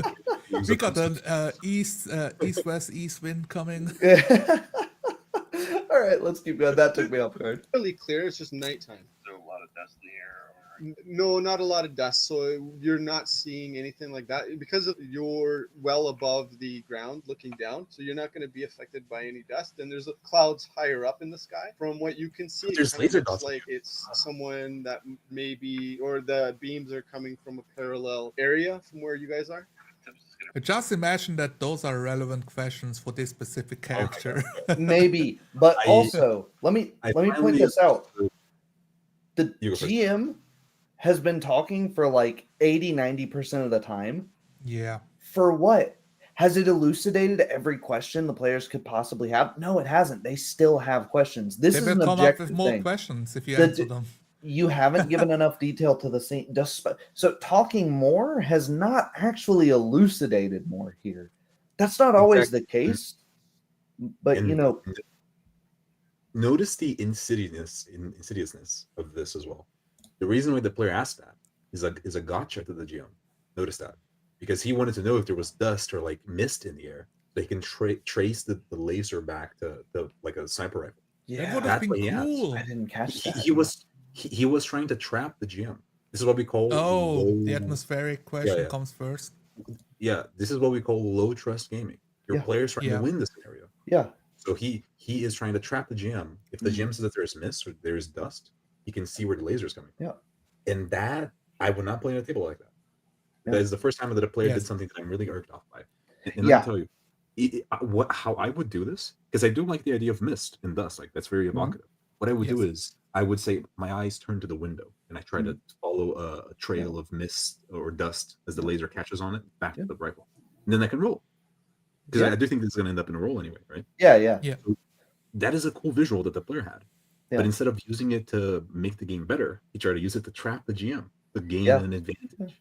Don't Absolutely. do that. Great point that you actually picked up on this. Because that's what makes Really it low clever, trust. He's not straightforward with the game master of what the actual question is. He wants It's a literal trap. Yeah. It was Well, like and to it's say because- the thing, and the game master doesn't know if he's giving the right answer or not. And then the player's gonna move on him like, haha, I got him now. It's like, Well, wait, because you're when the playing with the game, up. yeah, well, because when the players are pushing up straightforward, glasses. the GM takes their agency away. The GM tells them, that what Shauna would say is an ear, nose, throat doctor. Yeah, what make a you hear, perception what you check. taste, what You you failed. This claw grabs you and pulls you away for your next 5 turns. So you can't be straightforward with this GM, so it leads to this kind of hostile environment, right? Yeah, maybe it's Deadpool tone. Maybe it's supposed to be like failing, idiot savant failing forward. Maybe. Let's find out. That's not the vibe I'm getting though. Yeah, I did talk about that though, because if it is an idiot savant kind of thing, let the players do it. That'd be cool. Right. Let the It players would do be it. better. It would be an improvement for the whole table. Let's continue. Reach out, grab Green Meanie, and drop behind the nearest hardcover. While she's flying, she's going to tell him someone's pegging us with laser sights for sniper, at least 2 shooters. So go ahead and roll for a grab on Green Meanie. Okay, so Can I say I'm a bit annoyed that people have literal red lasers, like 3 of them, pointed at their bodies, and he's cool as a cucumber, just describing it over the radio. Like his life is not about to flash before his eyes. Well, he is a superhero, so maybe he's not really worried about a gun. Maybe. Maybe I will grant you that. That is a possibility. Well, And yeah, I like that he invented some hard cover. He just said, "I go to the nearest bit of cover." Wasn't described by the GM. I actually like that. I thought that was cool. That's good. Exactly. And I did come to that point as well, when because when the dots all coalesced in the character, he said, "What's the atmosphere condition?" Yeah. Like Yeah. if there's like lasers on me, I'm not trying to figure out what the humidity is. Yeah. I would just like hit the deck or something. This Yeah, is yeah. when you curse out loud and stop, drop, and roll something. Yeah. But he assesses the situation first. He's like, is there dust? Okay, well, there I'm isn't gonna dust, use so perfect now I'm gonna take information. cover. Yeah, Yes. perfect information about my environment to take out the sniper before they take me out. And if Okay. it is like your Robert Downey Jr.'s Sherlock Holmes, where he Oh yeah, he maybe. can slow mo and he can look at everything. Describe that. Describe your vision slows down. Everything moves in slow motion. He's looking to hard cover. He's looking to the snipers. Okay, there's no dust. I can't see where the snipers are. I'm gonna move to cover. That That'd be would so have been sick. cooler. Yeah, if you're playing a mastermind character and like Yeah. the time slows down for his point of view, Yep. humidity is 72%. Yeah, So yeah. if I throw myself down, I have a 20% chance of not being Yep. hit. Yep. And then he does that. That'd be so cool. Yeah, well, there's a strong western wind. If I move right, it'll be harder for them to hit me. Something like that. Yeah, and that's where co-creation can come in too. You roll high on your powers level or whatever it is that you have, however the resolution works. Then you get to invent this way. There's a strong wind, and now you can role play it as such. And now the GM doesn't have to think, fuck, what the wind, the weather. I didn't think about the weather. Let me rob, the random This weather message table. is so insidious that the player tried to trap the GM. That was a player trapping the GM moment. And that if I was a GM, I would have been really pissed off. That's one of those things that you kind of just got to talk about it at one point. Yeah. And if the player keeps dodging you, then you kind of know what they actually wanted. Play at a high trust table where everyone wants to have fun and role play, not one where they try to win the scenario. Yeah. Make it understood that the GM can always win if that's the goal of the game, right? And the other way out, also the game master wants you to win, but he still has to portray a world that tries to stop them. Mm-hmm. Let's keep going with this. The scene is interesting. When Tempest grabs you, he's on the radio, and you guys start heading right towards the ground at pretty fast speed. Is there anything you'd like to do at this time? Am I underhearing what he's saying? Yes. Okay, well, then I'll just go with it then. Okay, the lights, whatever they were, are not following you. You guys are clear out of sight. My initiative is only a 7, so there's not a whole lot I can do. So everybody else on the inside of the building, what would you guys like to do at this point? Liao, you have already taken action. We are now moving to Vanisher. Is there anything else you'd like to do? I'd like to turn. Wait, are we now in initiative or? I think we've been in initiative the whole time, and I think this might be a system where we roll initiative every turn, which is not a mechanic. I might even think that they have edited out all the initiative talk out of the podcast, so to say. That's what it's kind of sounding like, yeah. Here's the thing, though, right? And I think that this is the reason why the GM just tried to explain that he got low initiative. Is that the scene felt weird. It didn't feel natural. Because they had the laser dots on them, and the guys just lost initiative. That is the moment where it would be a really bloodthirsty GM, and I would say, they all get a free shot before you even do anything. Because if they already got like the lasers on you, surely the next thing that comes is a shot, right? Or it felt natural. Or they try to swing over. The lasers at least make an attempt to follow after you, but the lasers trail after your shadow. Yeah, the initiative felt unnatural there. Which is why I think the GM noticed it, because he tried to comment, they got a 7 on initiative. He's removing the culpability from himself to the system, Yeah, and that could be a sign that maybe it is your own system that you guys are writing. It could be a sign that, hey, you might need to rework the initiative system. I really think it's a more benign of he just doesn't know how to describe this because the initiative was really low. And that just it takes practice, and I'm glad that he's like just honest with the players. Of explaining it, which I prefer over trying to obfuscate everything, but you don't really know how to explain it. I would agree. Yeah, that wasn't that egregious. Tempest, do I have a radio? I believe you left your radio at the studio. I think. Okay, why not let the players again keep track of their own shit? You know, if they leave their radio somewhere, erase it on the character sheet. That simple. I think you pretty much left everything. I think the only person that brought gear, you would have heard it anyways. Moonshadow would have had it. Okay, and I think at this point I don't know what Liao sees. Correct. Okay, then I think that once I turn invisible, I'm gonna creep up the stairs and see. Oh, he can turn Sure, invisible. and you head on up, and you do see a man who's, as described earlier, looking like he's had a pretty good night, but it's been a pretty rough night, and he's kind of trying to find change in one hand. Just say you see the same guy that the Phantom sort of. There's so many names here, and I know they're running through them because they already know all the characters. You see but, the you know, drunk gambler yeah. again, described earlier. So now Invisible Guy and Phantom Guy are like meeting in the middle here. Gotcha. It's almost like a tick. Like every time he runs into a thing that he described before, he describes it all over again. Yeah. It's very tick. But, you know, we could use all of this descriptive bandwidth to be describing new things and paint a brighter picture here. Actually, it would have been really cool if the gambler would be doing something else at this point when he describes him again. Like getting on the phone, trying to call the missus. I've scored big, honey. Let's go. Yeah. Have the world be proactive. Like the world itself is changing. Yeah. You're totally right, Tyler. Instead of like describing the guy being drunk for like the third time, describe like how the lasers like refract off of like the glass on the window. Yeah, They're moving across the room and trying around. Yeah. Let's keep going. And he's fumbling in his pocket with the other hand, and that's it. How did we get in? I don't remember. Did we break in? Not really. You snuck in through a gated area, and Okay, the door was, hold on. loose in a jar. Now this is so egregious. We have to mention this. When you players start asking like, what is the atmospheric change in the air and how did we even get in? You say, I don't know. How did you get in? Tell me. Yeah. That's, like at this point, this is what the third strike of, okay, it's not just us as a third party observer. None of the players seem to like know where they are or how they got here. What they're doing. Right. Like this is. They're floating heads in a nebulous room that they can barely conceptualize. Yeah. We're 10 and a half minutes in here. Oof. Let me put this to you, right? Let me put to you what is most egregious here. We do the 4D thing. I don't get heated about disagreements. I get heated when people fucking lie.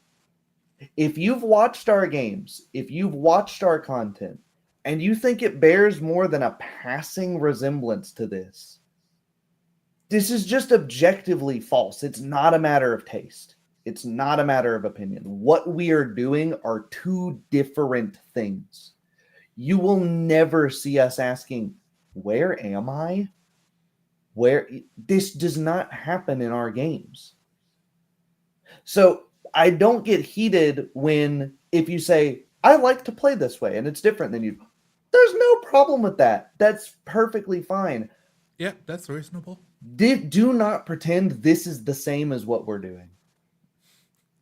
This is the meme, like, you think you role play, I role play, we are not the same. Yeah, if you're a hamburger is fine, but if you put a hot dog in front of me and you're swearing up and down it's a hamburger, I'm gonna get frustrated. No, it's a taco, I'm telling you, hence your hot dog. Yeah, right. Yeah. And the thing that frustrates us, we're not doing this in bad faith. I just want to say the thing that really frustrates us that it's always like this. Every single person comes into the community. They're like, oh no, we play like that. Yeah. Every single person. And then we play like that. And then you check their games, it's always this. Yeah. And we could have made the excuse, oh, this was a game from 2019. It was 6 years ago. No, you said you've been doing this with Redbox. You said you were doing this in the 80s and the 90s. Yeah. And it's not a problem with your players, to be honest, most egregiously. So the start of the game was really fine of what the players were doing. Yeah, can I say the players are above average? I would agree with that, actually. Yeah. So except for that one player that was trying to trap you. Yeah, that's the kind of behavior I would say, like, why were you doing that? You know we're on the same team. Right, And I think that is a moment where you have to like make sure you're both on the same page of what the game is about and what you want out of the game. So let's get a little bit more. Let's keep going, but I think I'm gonna start skipping around here eventually and try to. I would like to add one thing first, because of course, like we are 80 minutes into the stream, so I want you to know you got 80 minutes of constructive feedback about what you guys are doing at the tables, what we think could be improved on, and what was done well as well. You know, it's not all criticism. There are many points that are pretty good.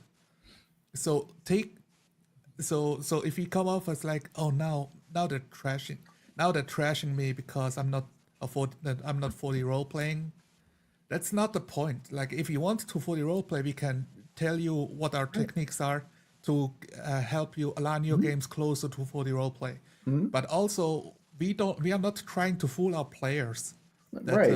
Like tricking them. Oh, it's a role playing game, but then I sneak in 40 role play somehow. They have to be on board.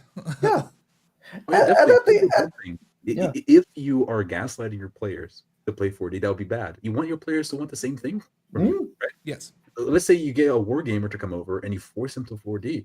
That was a bad thing. It's going to be unnatural, it's not going to work, It's going to be like, to return to the music analogy. If your drummer's trying to play metal and you're trying to play classical music, that's bad. Neoclassical metal is a thing, but if the drummer's trying to play pop and the guitarist is trying to play metal, it's going to sound weird. And that's the thing. It's not, And notice here, we are analyzing your game through the lens of 4D. All of our criticisms are through the lens of 4D. A lens, which let me put this out here. This is a framework that we invented, right? Like, it's not something that you get to come in as a newcomer and then start redescribing our terms that we invented. My God. Okay, I do want to say though, couple times now. Go right ahead. We are criticizing you in a 4D lens, and we're only doing so because you claimed that your game gets up to 4D at places. Yes, that's exactly what I'm trying to say. We're not like, killing the family dog. The family dog has been barking up the tree too much, You've been saying, oh, I 4D. Okay, let's see if you're 4D. Yeah. We're not just here like seal clubbing like a random game. And this is very similar to what John would do. He wouldn't just watch any game online. He would watch the ones where the game master said, this is a role-playing game. And he wanted to see if they role play in this role-playing game, because that's the big marketing term everybody yells about. Yeah. And he watched the videos, and guess what? Those people stopped calling them role players. They stopped calling it role-playing games. Because, not because they were just scared, because they had like no ground to stand on. Yeah. And I'll say, if you were going to say there are role-playing moments in this game, I would agree with that. But let's not pretend it's more than 20%, a fifth of the screen time so far that's actually been role playing. It's like 10%. But that's normal. Every 2D game has some role play in it. Yeah. And it is pretty good. Like, the players are role playing a lot when they get the chance. Yeah, exactly. This one is actually above average in the players. The GM should just step back and let them role play more. If you start getting better, like, oh, we role play 10% of the time, the cool 10% that we are role playing, increase it to 50, 60. Keep pushing it, and that's when you start reaching 4D, where like you're role playing like 90% of the time or more. Like, to be incredibly concrete, stop telling players what they want to do, and stop telling them it's their turn. Just call them out by their character name instead, and stop answering their, well, do I know X? Like, stop answering the 20 questions, and you will have double the role play at your table immediately. Yep. Immediately. Yeah. And as an aside, we're 17 sessions in, so it's kind of too far gone for that. Reduce player count. It's getting dizzying how many players we have to go through. Like, it was 10 minutes before we got back to the first guy. Oof. Like, I don't know if you guys noticed that, but it was like 10 minutes between players' turns. If I was sitting look, here this is better than Matt Colville. So yeah. Oh God. Yeah. yeah. Low bars on a line. That's almost an insult to be like. Better than it's better than Matt Colville. Yeah, but he's better than the 6-figure YouTube channel. Is I'm saying. Yes. State of the hobby. State of the hobby, ladies and gentlemen. What's You can't just like whip them all the Yeah. time. You know, you gotta give the Y- carrot right? sometimes. Right. Sandwich it with a compliment. You know. You said you were going to start skipping. Let's see if we can find some combat. Because Yeah. Let me skip Yeah. ahead like 10 minutes. Let's see what they do, how they react. Sure. And they're just aiming at you, and they're just. It looks like they might be reloading. It's hard to tell in the darkness of the night in the shadow. I think that's a good time to hedge and say that might be. It's hard to see. Fair enough. They might But be it's, reloading. I would prefer to hear like something clicks and and metal clatters to the floor. Yeah, something drops. You know. Like Or- the magazines come with dropping. it, yeah. You can imagine Just it what it paint- is. Paint the visuals of what they see. Let the players come with the conclusions. Yeah. Yeah. Yep. But he spoke very little. You know, they stopped shooting, and it seems like they're reloading in the dark of the night. They were Yep. perfect GM Yep. turn. What it looks Pretty like sure. at this point. It's an adequate turn. Yes. Let's see how the players respond. I'm gonna let gravity hammer and drop straight down next to the person. Okay, so you go ahead and do that. You land right beside them. They're fully masked in complete dark. Clothing, gloves, mask. You don't know if it's male or female. You land on top of that rooftop by the water tower, and they are startled, and they drop everything, and they run as fast. Okay. Come on, it's a superhero game. Let's see some like smoke and dust and the earth cracking and popping. This is a finale. We should see some big descriptors, I think, from this Right. landing. If it's a superhero game, I'm reading a comic. I want to hear my onomatopoeias, my boom crack pops. That's me. That's a stylistic thing. That was a good turn, except that he described the guy doing that. You do that, and then later, you land next to them. Like he described it like Right. 2 Just times. describe the part where your characters, the NPCs, they scatter. Just the second even half. the floor Yeah. cracking is in Yeah. your domain still. Yeah. Because That you makes- are the concrete. You are the Yeah. building. Yeah. You are concrete. Dust kicks up. Dust kicks up. 2 black-clad individuals can even see their shape begin Yeah. running away.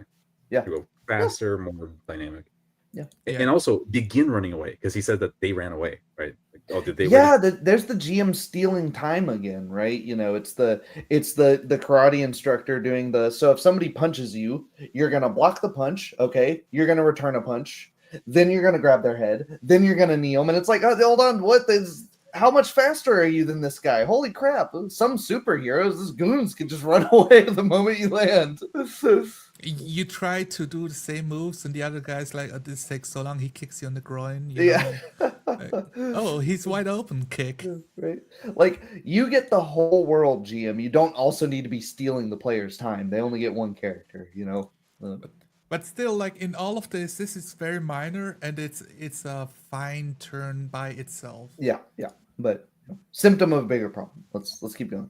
Fast as they can. All right. Did they drop their weapon? Yeah. Can I pick it up and throw it at their legs? Sure. Absolutely. Go ahead and roll for a hit. No strike bonus because thrown. I don't have weapons. 15's good enough to hit. You trip them up. Person falls, nearly toppling over the other edge of the building, and they're grasping on for dear life as their bodies pretty much over the edge. I'll leave it I at like that. that. We'll move on to the people inside going to Vanisher. What would you like to do? There was a bit of discussion about the media and What how would to you call like them to? and what We to do talked with that. about What's the that. drunk guy doing? What would you like to do? Let's stop. Okay. Before I was like, this is some advice, but this is very obvious something you do every session because you did it throughout the first 20 minutes of the game. Stop it. Drop it. Roll with the punches of the players. Just Yep. tell them the character name, Moonshot. It's your turn. I think that's good enough. I go even harder and say Moonshot. Yeah, just name of the character. Yep. And you also make it more cinematic because it's literally the comic book frame of Moonshot is the next frame, and he describes what is and what everybody envisions. And on again, the frame happening. let go of some power. Don't even think about it as what would you like to do. What are you doing?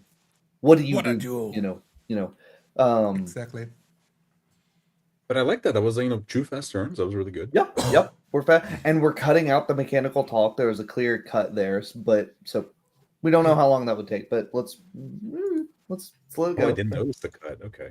Oh yeah, I'll roll it back because you can tell where the Let's see what they do, how they react. Sure. And they're just aiming at you, and it looks like they might be reloading. It's hard to tell in the darkness of the night and the shadows, but that's what Roll it it looks back like. a little too far, but it's hard to. She's gonna let gravity have her and drop. This straight panning down is not great. Okay, so you go ahead and do that. You land right beside them. They're fully masked in complete dark, clothing, gloves, mask. You don't know if it's male or female. You land on top of that rooftop by the water tower, and they are startled and they drop everything and they run as fast as they can. All right. Did they drop their weapon? Yeah. Can I pick it up and throw it at their legs? Sure, Watch absolutely. here. Go ahead and roll for a hit. No strike bonus because thrown. I don't have weapons. Seems good enough to hit. Did you see that cut? Oh yeah. He doesn't even get to finish that no strike bonus because I don't have the and then we don't hear the number. The GM just returns seems good enough to hit. So clearly there was probably a rules lookup there, or like, you know, I agree. That's a good character name.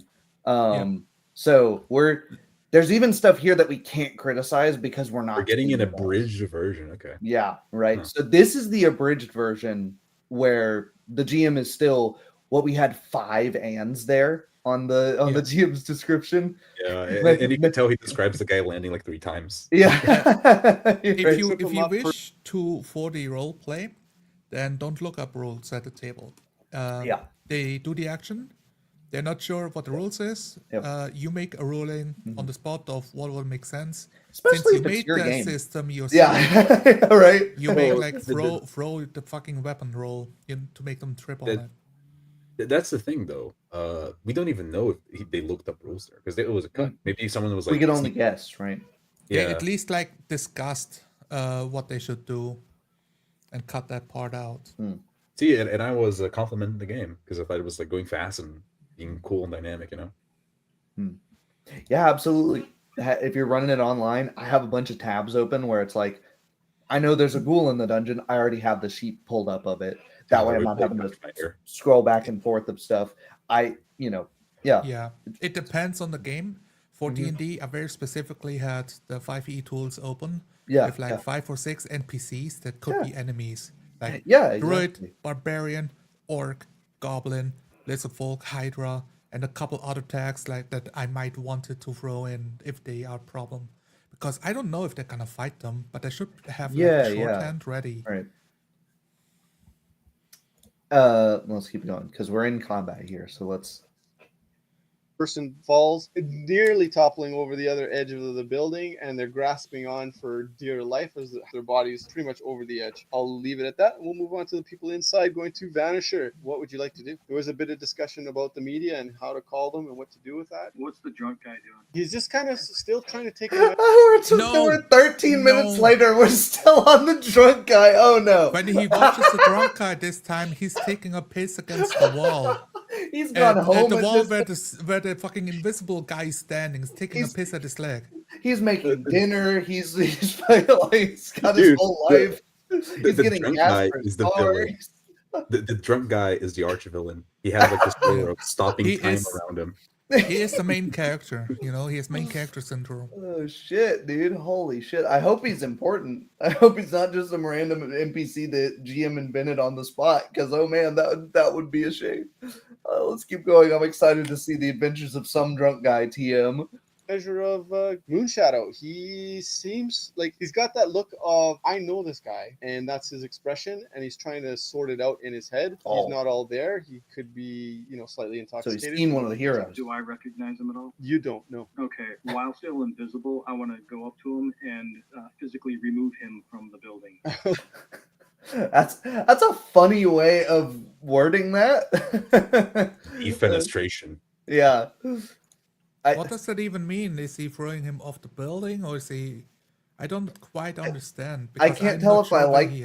I can't tell if I like that because it's maybe an unintentionally funny Augusto Pinochet reference, or if it's or if I don't like it because it's very vague. Yeah, physical removal. Yeah, so to speak. Yeah. I think that the thing that tripped you up is that in a 4D game, we know where the windows are. So, they want to remove him off the building, right? So that would be a funny way to put it. Yeah. But in a game like this, like you don't even know if there's windows, right? We skipped a little bit. we might have missed some description, so I'm gonna That's true be enough, yeah. lenient.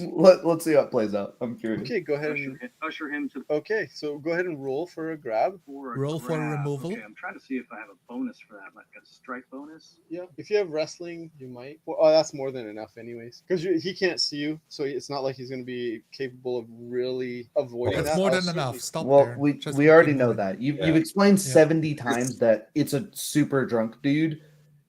We don't need to hedge and get, well, he's got a -2 because of this, and he's got, it makes sense And to us, right? this is the same thing that you always say, Tyler. That's like in all of your videos, right? Or like, oh, I'm trying to hit this peasant with my +7 sword of godly death. Like, don't I have a flanking bonus of +2 alongside my +37 You're right. to attack? This is session 17 of a superhero game, and Against we're a drunk. rolling to throw a drunk guy out of a building. That's Who is- weird, isn't it? Where are the superheroes? Yeah, like you can turn invisible. Maybe he's just a normal dude that can turn invisible. Like that, maybe it's a very low power level superhero, but even But they don't give a still- shit superhero game? Yeah, like even still, that's like okay, all right. I think that's It could be again the player tone. trying to win the scenario. The player's trying to say to GM, I have my bonus. I'm owed my bonus, GM. I need to have my Yes, yes. bonus for this roll, right? Just roll. Like if you roll high, it doesn't even matter. Yeah, right. What is the game? What is the player trying to achieve by asking for the bonus in this situation? Like, what is his goal by doing that?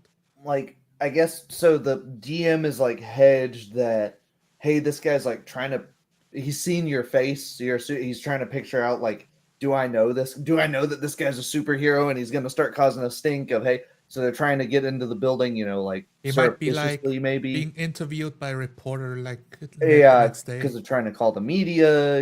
They're great value superheroes. Yeah. So I don't know. Are they high trust superheroes or low Yeah. trust superheroes? Yeah, it doesn't feel very heroic. This feels Zonal, correct me if I'm wrong, this feels more like a Shadowrun session. This is Shadowrun. Absolutely. Yeah, it feels very like yeah. Just to say, that's really cool. That's actually very cool. It you don't is, need to yeah. run heroes just one way, right? But the Yes. feeling is just very different. It's not what I expected going in. But the thing is, you know how it looks on their blog, right? We don't. So I don't know how it's marketed in the blog. Right? Yeah, let me say give some of the stuff of the blog. What is this?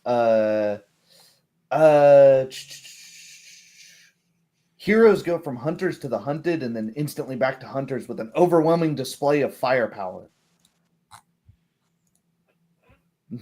Okay, so secret identity, big deal. Trying not to get caught while doing your vigilante shit Yep. because you will get in trouble. Yep. Or maybe they're like super villains out there. Like if they get leverage, they will take advantage of you. Yeah.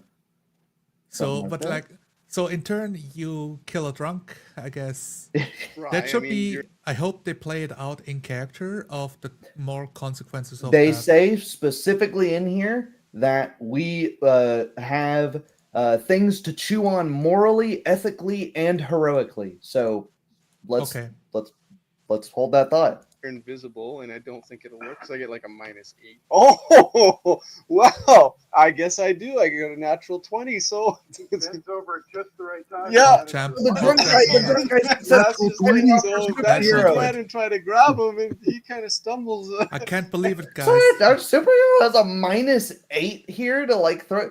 So we can go invisible, but we're like the frailest skeleton on the planet. All right, I get sure. What? Hey, I hate the natural 20 like random chimp event. Oh, Oh, the you have 5% thing happened. -8. My number's bigger than yours, guys. The exciting thing happened this game. I Guys. rolled a good Guys. dice. There's a 5% chance that you roll a natural 20. It's not that big of a deal. In the game where we compared what number's bigger or smaller, my number was bigger. Believe it or not, guys. I know. Go insane. Go stupid. Go crazy. And it's really it's a harsh criticism because I think you can listen to this and think you guys are just assholes, aren't you? But it's We because are. it's so Yeah. comedic to us that the die roll is what you get excited about, not what the characters are doing in the universe. Right. The consequences of trying to murder a drunk because he might recognize your face. Yeah. Or 2 Such a seconds deep ago, this guy character thing, right? slamming down into the ground from midair, and this crap. That's Yeah. cool. That's what's cool. A rock coming up on the number 20 is like, all most right, boring. that's a thing that happens, right? You know, Let me tell you guys, you can just sit at home at a table rolling dice until you get a 20. You can get that believe excited. it or not, yeah. Serotonin activated. You can shoot craps for no money. It doesn't. You don't have to actually go and gamble. You can just play blackjack if you want to. Oh, You know, it's you hit it right on the nail on the head. This is Shauner's the gambling die, right? Like you Yeah, just yeah. keep gambling until you get the 20, then you pog jump. yeah. But yeah. So, all right, let's keep going. You completely miss him. I can't Oh, it's believe it. roll low. Yeah, pretty Okay. much. So that'll end your turn, and that'll take us to Raven. What would you like to do? It's a roll low system. So Like the I minus said, one is I don't control the dice rolls. Mm. No good deed goes unpunished. It's Can okay I that send- he's laughing. I have no problem with that. Yeah, sure. It's a hilarious thing that's happened. You know, this Yeah. superhero is just like struggling to deal with the basic drunk, a la, you know, it becomes That is the a deed- comedic moment. This time Yeah, it's appropriate because it's diegetic through the rolls that you're using. It doesn't change our like criticism of it being a natural 20, right? Because Yes. you know you're playing a game that it's very clear that you're excited about like just a random result of the dice. But in reality, right, the issue there is that you should be excited about the situation, and it is cool that even a superhero can fail. Like, yeah. I don't think a superhero should fail 5% of the time though. Like, if every natural 20 is like a fail, It's a problem I with the D20 can turn things into, it sort of always turns your tone into a comedy of errors if you're not careful. Do you think Superman has a 5% chance of just failing to fly and hitting his There's head? a 5% chance that there's kryptonite in that this random goon has some kryptonite. It's like, what the fuck are these people getting this? It's like the superhero should, if possible, still try to act competent, but this drunk guy like slips on a banana peel and dodges you perfectly, does a roll, gets back up on their feet like fucking like a drunk master, and you're just standing there like, what did he just do? Come over here. On in no prep, that would be a cool thing to be like, what you thought was just some random drunk guy is really a guy playing 50-dimensional chess, and he was pretending to be drunk, but he's really like a villain that you've never heard of before. That would be cool. He is the secret journalist now. Now he pulls out the camera and clips your face. Yeah. Let's keep going. Evil in this guy to see if he's a threat. You sure can, so you can absolutely do that. That voice is adorable. I'm sorry. He's a threat to you. From what you get from this guy, it's just he's not normally a villainous person, but at the moment he is trying to possibly take aggressive action. He's trying to determine whether or not. So this character is like an empath. In your sort of psychic abilities, you're getting a reading that he could be dangerous, not to you, but just in general. Is he armed? No, he's not armed from what you can tell. Okay. I'm gonna pull out a sword, and I'm gonna say if he tries to do anything to anyone that it won't be good. Okay. And because you're still using your invisible haze, he wouldn't see you pull out your sword, but he would hear your voice, and he's kind of looking around to try to figure out what it is. Oh, I can just do that second part. Invisible haze. Oh, okay. So yeah, that certainly has an impact on him, and dude is having a very bad trip at the moment. I'm gonna roll to see how he reacts because he's Ninja not guy shows out of nowhere. Don't do anything bad. Startled of okay. So for some reason I'm rolling extremely well. The story could go very differently at any time. Yeah, liquid courage for sure. So that takes Playing us the to game explains the game. Moonshadow's kind of getting annoyed. Wait, pause there. Yeah. The story can go very differently. Is there like already a preset story that's supposed to happen, and it's gonna go differently? What? I think it's just like a Freudian slip because that's how they envision the things. Like they're playing the story, so it evolves. So the story can go very differently. I don't think they're like he's literally trying to tell them a story. At least like from like the players, they get to choose what they're doing. And they have I just saw it agency as like even out of tables. Useless chaff talk of like, yes, yeah, that's what a role-playing game is. You didn't need, I'm already here, I'm already listening. You don't need to, you've got a captive audience, man. You don't need to you don't need to reaffirm it. You do have a captive audience. They've been here for 16 sessions. Right. I think Zonalar hit the nail on the head. It's a bit of a Freudian slip. Because I mean, what we saw with the bird like coming in, he already had that plan, right? So I think he has something planned, and he's just saying, "Oh, it might be different from what I planned," which is cool. Don't you want that in every session? Yeah. Yeah. Actually play through a Like- cool scenario, Yeah. let the story form. He's open for things to develop differently, and also it very much feels. I mean, this sounds like a very young player. When he said like 10th grade, I was thinking, okay, so this person is what, like 17? This might be a girl as well. Believe it or not. Oh yeah, could have been a girl. Yeah, of course, that's a possibility. But it But sounds still like very young. Yeah, it sounded like a very young player. But hey, it's 2 clarifying questions. Like, okay, not too bad. But then she acted. And then he said like, oh, your action might influence this way. Yeah. And for me, that sounds like, okay, you as a game master, you want to be... It's not coddling, but like it could be coddling if you've been playing for too long. That they should... This is the 17th session. Right. The idea is that this game is up to your imagination. That's You can imagine what a guy does if someone, suddenly in my room, there's a guy invisible there and he shows up with a sword right Yeah. next to me. You don't need the GM to always be saying, "Oh, if you do that, then something." Right. might happen." Right. Is it- That's is it explicitly better- why I picked this one, is that this sort of stuff should not be happening at this point, right? And As a game master, what would you do? Because the intention is clear to scare the guy, but she's still invisible. Or the So, character is still invisible. the way I'm So getting the it is effect there's does not this, work. there's this like invisibility mist thing, so almost like a scarecrow kind of mist. Like, that is I think you could have made it more clear that it's like you pulling the sword out to try and intimidate this guy. The guy's looking around as if he What was hears that? as What if was he that hears noise? the swing of a sword, but Yeah. he doesn't know where you are. He might even say, like, is anyone there? Yeah. Look around. Yeah. He Yeah. cannot see you being Yeah. invisible. And then that would be, maybe prompt the character to go, "Oh, duh, I just he can't see me." No. Yeah. I do think that it was cool that he played it cool with the guy not seeing Yeah. you. Yeah, Because yeah. the player didn't say that, they broke invisibility. Yeah. So I Yeah. think that was pretty cool. Yeah. So let's see how this plays out, because it's kind of an awkward scene so far, but just cool elements to it. It could play out cool. Shadow will turn, accidentally club this guy in the head with Hank's head while doing so, Okay. Okay.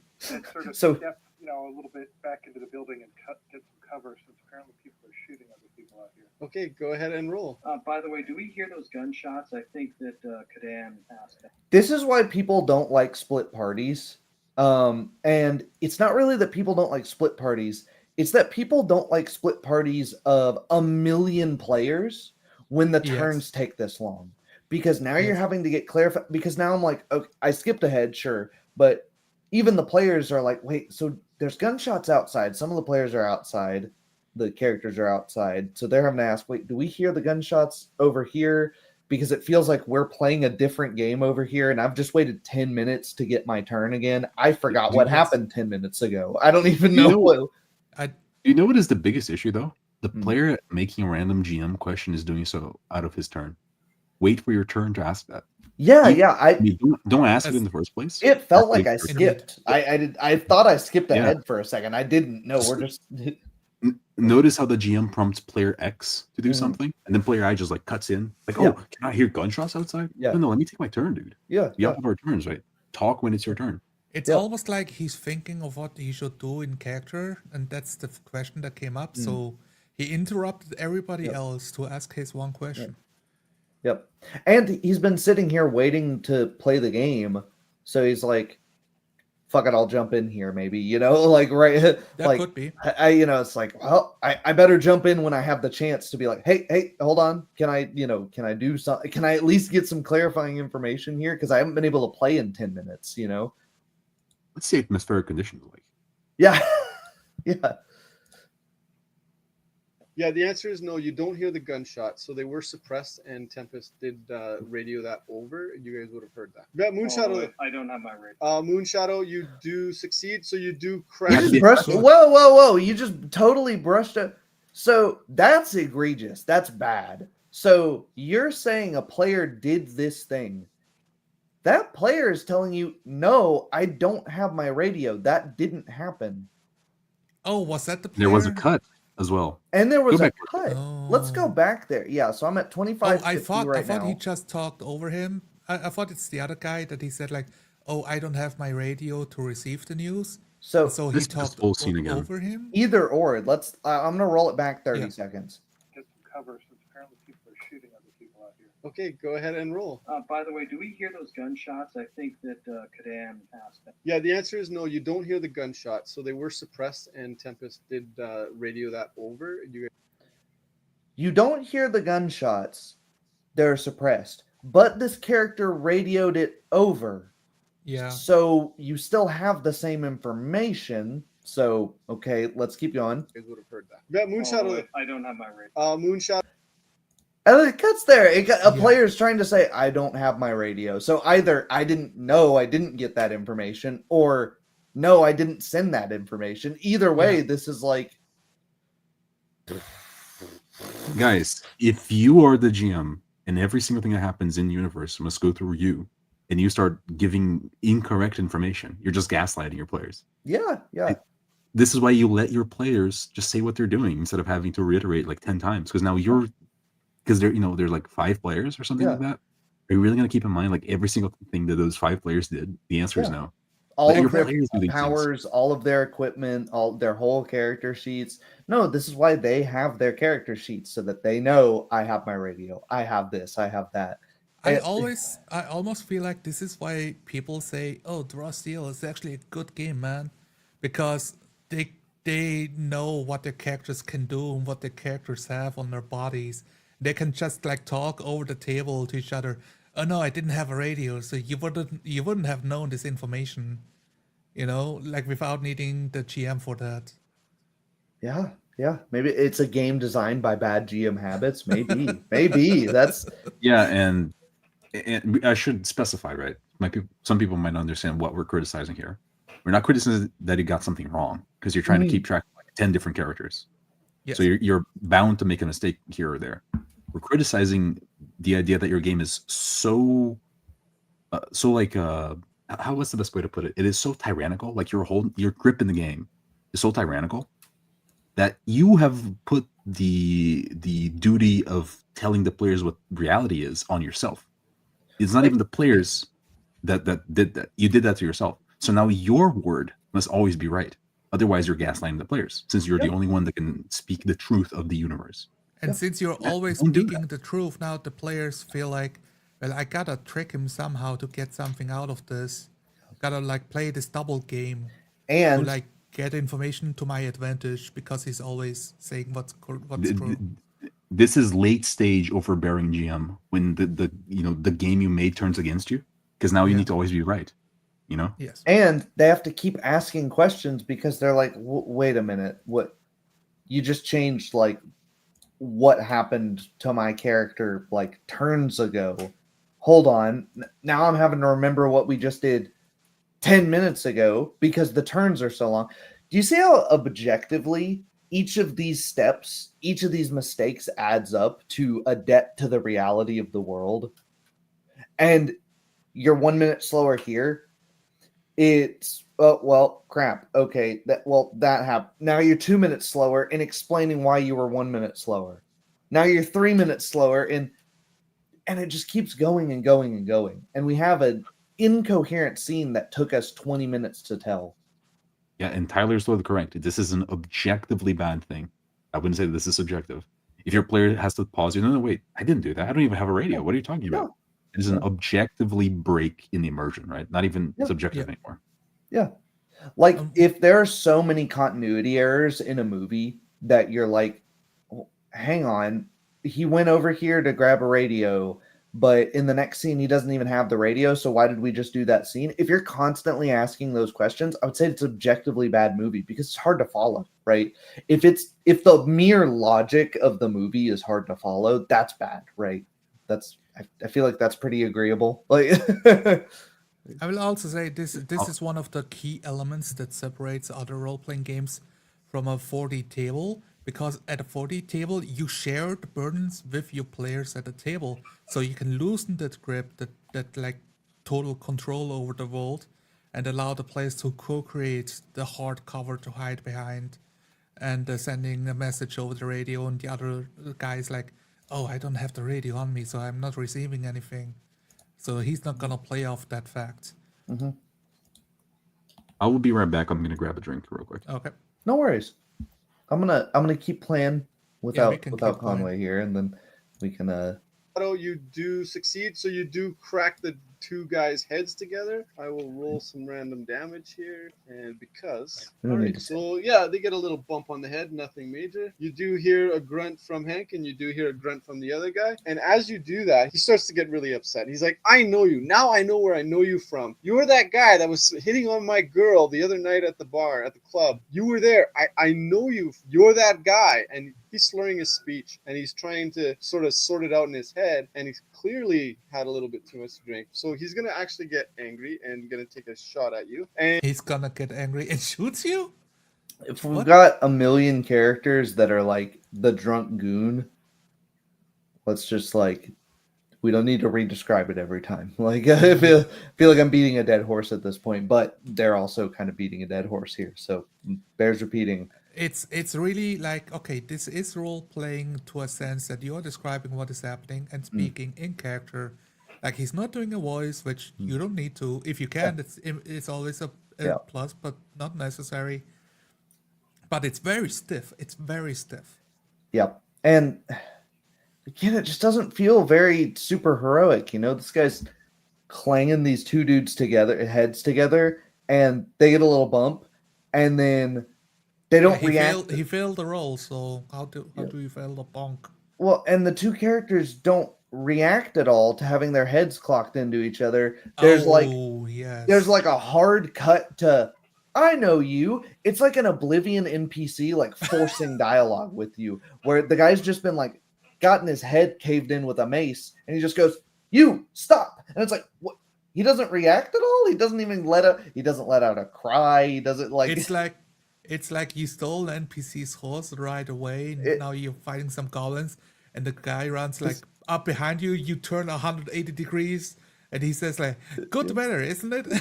Like it felt like a scene. It felt like a scene out of The Room with the lack of reaction. Yeah, Elfhunter, where hi, like Mark. you know he's throwing football. That's bullshit. That how is your sex life? And it's like what? Like there's this does not flow. Honestly, I did not even realize that. Yeah, I did not even realize he got bonked, and he said, "Wait, I know you. Wait, I know you." You're It's that like guy did you with my did girl?" you did you And jog then I his shoot him. did you jog his memory by bashing his head in? Like oh, it's so Conway, I recognized the guy, and then I shot him.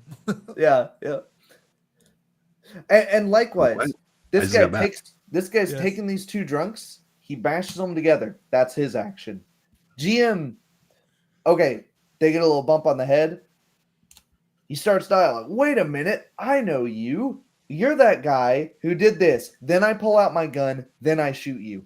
The GM just got 3 actions. What is Okay. And it's I'll replay it, Conway. It's pretty. We didn't get like 10 seconds in. We needed to do the play-by-play to pull apart all the things that are wrong with this, even though it's kind of okay role play, but there's so many things inside of it. Okay, I understand what is happening now, right? The idea is that the GM is over fixated on the idea that these drunks can't know who you are, right? Yes. Because that guy, that was not role play. The drunks were not role playing. Because if a guy comes and like bashes your head, you're not gonna turn. Oh, I know who you are. Yeah, it's like an old witch, like Wicked Witch of the West or something, right? Yeah, the Oblivion that was not role NPC. play. Yeah, that was the GM forcing the main like theme of his game into the NPC. Right. That was not a real person. Like that was just a vehicle to drive forward the notion that you can't be recognized. It's a cardboard cutout with. I'll let you hear it here because it's pretty hilarious. I want to hear it again. Look, whiffs right by you. Is there anything you'd like to do to react, Moonshadow? Yeah, Moonshadow will turn back, go huh, and whack him in the head with Hank's head again. Okay, go ahead and roll the hit. Oh, that's a solid hit. You know, you can add +4 to my strength damage. Sure. I'm just gonna make one roll here because that's fairly good damage. Oh yeah, nothing happens. He just gets knocked back. I was just trying to see. You know, he gets a bumped head. He kind of staggers a little bit. That takes us to Leo. What would you like to do? Okay. Did I skip ahead somehow? I don't think you actually went back. Yeah. And because you're still using your invisible haze, he wouldn't round. Yeah, okay. Okay. Invisible haze. And while doing so. Okay. Moonshadow's kind of getting annoyed with this guy staring at him, so Moonshadow will turn, accidentally club this guy in the head. Here we are. With Okay. Hank's head while doing so. Okay. And then sort of step, a little bit back into the building and get some cover, since apparently That's a decent description, by the way. Okay, go ahead and roll. By the way, do we hear those gunshots? I think. That, Oh my God, we're back here. No, Yeah, the answer no, is you don't. you don't hear the You don't hear the gunshots, but they did Gunshots. radio They're it in, suppressed so you and did tempest- know that they're radio. gunshots, But I didn't but have a you don't have a radio. radio. So, Yeah, Moonshine.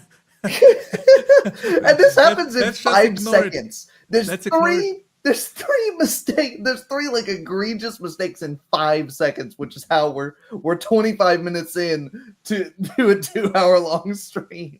Shadow, I don't have my radio. Moonshadow, you do succeed, so you do crack the 2 guys' heads together. I will roll some random damage here, and because... Alright, so yeah, they get a little bump on the head. Nothing So, superhero, you succeed at doing this thing, and the guys go bump. major. You Little do bump hear on the a grunt from Hank, and you do hear a grunt from the other guy. And as you They do grunt, that, he starts and to he get really grunts upset. too? He's like, I know you. Now I know where I know you from. You were that guy that was hitting on my girl the other night at the bar, at the club. You were there.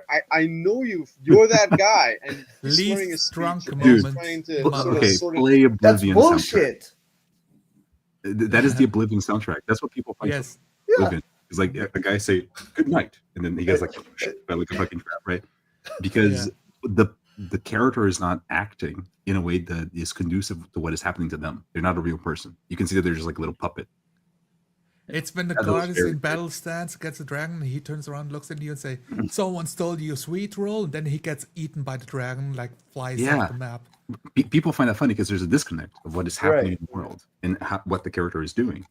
That is not a character. That drunk guy. No one is going to get like hit in the head. Say, "Oh, you're the guy that got my girl last night." No, he's not going to say that. He's going to like start swinging. Like if you're drunk, he might even just fall like by himself. Like, oh, he overswings and falls down. Right? That would be cool. That would be like what an actual drunk person would do. That would be role playing. But what the GM is doing is not role playing. He has a theme that the players can't be recognized, and he's like using the NPCs as just a tool to drive that forward. Elf Hunter, let me quote from this guy, because Elf Hunter says, now, you can't be expected to properly 4D if you don't know. Sure. Let me direct quote. I am confident in my 4D, period. I use it in my games, period.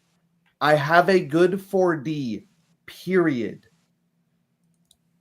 This is 3 complete sentences. So apparently we know. Apparently we know how to 4D. So this is not like someone that's just, And well, look, I've been asked, I was like pulled into private voice calls. Like, are you guys like just doing training sessions to see if I fail and then throw me out? It's like, no, Right. the training sessions are here to help you, not to help us like get rid of you. right, exactly. You can take them as many times as you want, as long as like we have some time to spare for you to play in them. Yeah. That's totally fine. You don't have to. It's not going to prove be a to us. test. Yeah. It's not yeah. a test, guys. No, it's not a Ideally, you test. would fail. If you Yeah, fail yeah. in the training session, you get to learn. Yeah, If you always exactly. win. Hell, we fail in our own sessions all the time. It's just a thing to point out in the past Yeah. tense and go, oh crap, this sucked. Let's fix this. Let's. It's really And, this and the thing history is, of. we go on ahead. stream and we complain about our own sessions. yeah, yeah. Some people might think, oh, this is a witch hunt. They're like carrying pitchforks, like driving me out of the community. No, we do this to ourselves. Yeah. We're trying to improve and perfect the game. And remember, As- we're not going after you. You came to us. Like that's the important thing here, right? Like As if you come in completely new and you say you've been doing this for years, this is completely normal to you, and you know everything about 4D roleplay, it shows a level of arrogance yeah. and hubris on your part, honestly. Like at what point do you stop and self-reflect on the words you're saying? I wouldn't go that far. I If don't somebody make shows a up at your value table judgment and on says, the I person. understand you homebrew roles of this super game that you have created. I played just like you do. You would also think like, how do you know my rule set better than I Yeah. do? At the very, base level, I would say I don't believe him when he says, "Oh yeah, I've watched a fair amount of your content." I've never seen you anywhere. I've never seen you comment anywhere on any of my videos or in any of my live streams. This is the first time I've seen your name here. And you think we don't use mechanics. That's straight up funny. That tells me you either have seen our content and you're lying, or you haven't seen our content and you're lying about that part, right? Like, or like it's even worse. You watch our content and you're still ignorant and didn't pay any attention. Yeah, which is the most damning critique, honestly. Yeah. Like, I don't get like I said at the beginning, I don't get heated if we have disagreements on how to do this whole hobby thing. I do get heated if we're lying. I do get heated if we're dishonest about things. So, do you want to listen to the rest of this combat if we can? Is there anything left to critique of, anything new? I think the only thing that I will want to do is to see how long it takes for them to do one round. That's what I was gonna say as well. So let's do that. But the thing is, we can't. Have you heard how many cuts there have been just like in these last few seconds? That's true. We don't even know exactly how. So if that took 10 minutes for one full round here with cuts, think about. Can we jump to like the last 15 minutes, because I want to know how he ends a campaign. So is it his story or the player story on how you end? About 2 hours long, so I'll jump to 1 hour and 38 minutes in. I think that's a good length for a session. I'll say that. Yeah. The people are not going out at all, and that includes the club and a lot of the staff, so you're not hearing any of the screams and stuff. It's a pretty abandoned tunnel at this point. As you continue down for this tunnel, for the access tunnel, even if you use the access hatch entrance, it just goes right all the way across the bottom of the hotel structure, so you can literally walk from the front to the back underneath it and access all the pipes and wires and what have you. When you get to the about halfway mark, there is that opening that goes. Okay, so we've been moved forward as players twice now. The GM has just kept talking. So we're in a maintenance tunnel. There's no pause for our players. I feel very much afraid that the game master is just trying to finish stuff. It's just oh shit. Look at the time. We're already, if this is been edited down to 2 hours, probably 2.5, 3 hours. We're running out of time. Let's go. Yeah. Towards the room that had the service elevator that went down to the club as well. If you are interested in taking that, you certainly can, but there's nobody around. You don't hear any noises. You don't see any of the staff or anybody around. I would like to radio or text or call or however Raven at the studio and ask her if she would like to get everyone's opinion on whether or not we should do like a full infiltrate. Welcome back, Raven. Cool. Do you guys, what do you want to do? You want to make a full-on attack? Wait, did Raymond just join in the last 50 minutes of the game? Wait, so his turn just disappeared there. He said what he wanted to do and nothing happened. And I heard like a Discord ping, so like the character he was asking just popped into the Discord call. I think that was a player joining to see how the game is going, like at the very end or something. So we've got that's an issue. I think no matter what style you have, if your technology is not up to snuff, then just like, especially if it's going to be the last session, I would say just like postpone it, just cancel the session until break it up into 2 sessions. If we're falling apart to the point that like technology is, breaking like that, but also like, why did we just skip his whole turn? Because of like, I'm going to replay that because I feel like I have to have like,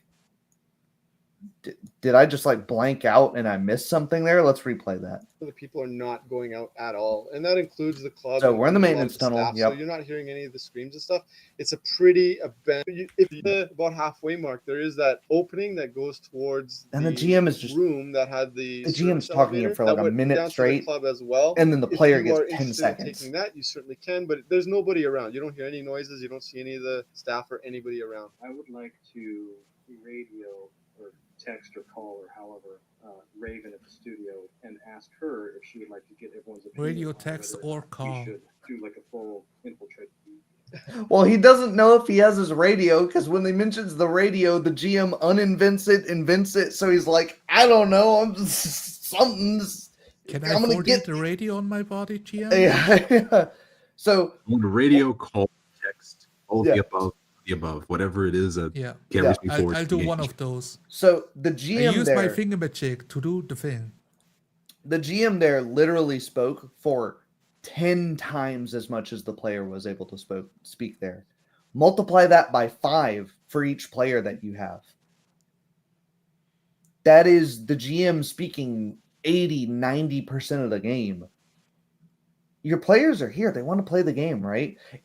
Imagine you're playing just a board game, no role playing involved, but one guy gets 90% of the turns. This is kind of egregious, right? But they have to say they would like to because the GM is reinterpreting and changing the way that their things are going. So they hedge he is it. training them to make them hedging their bets Yeah, in the first place. Yep.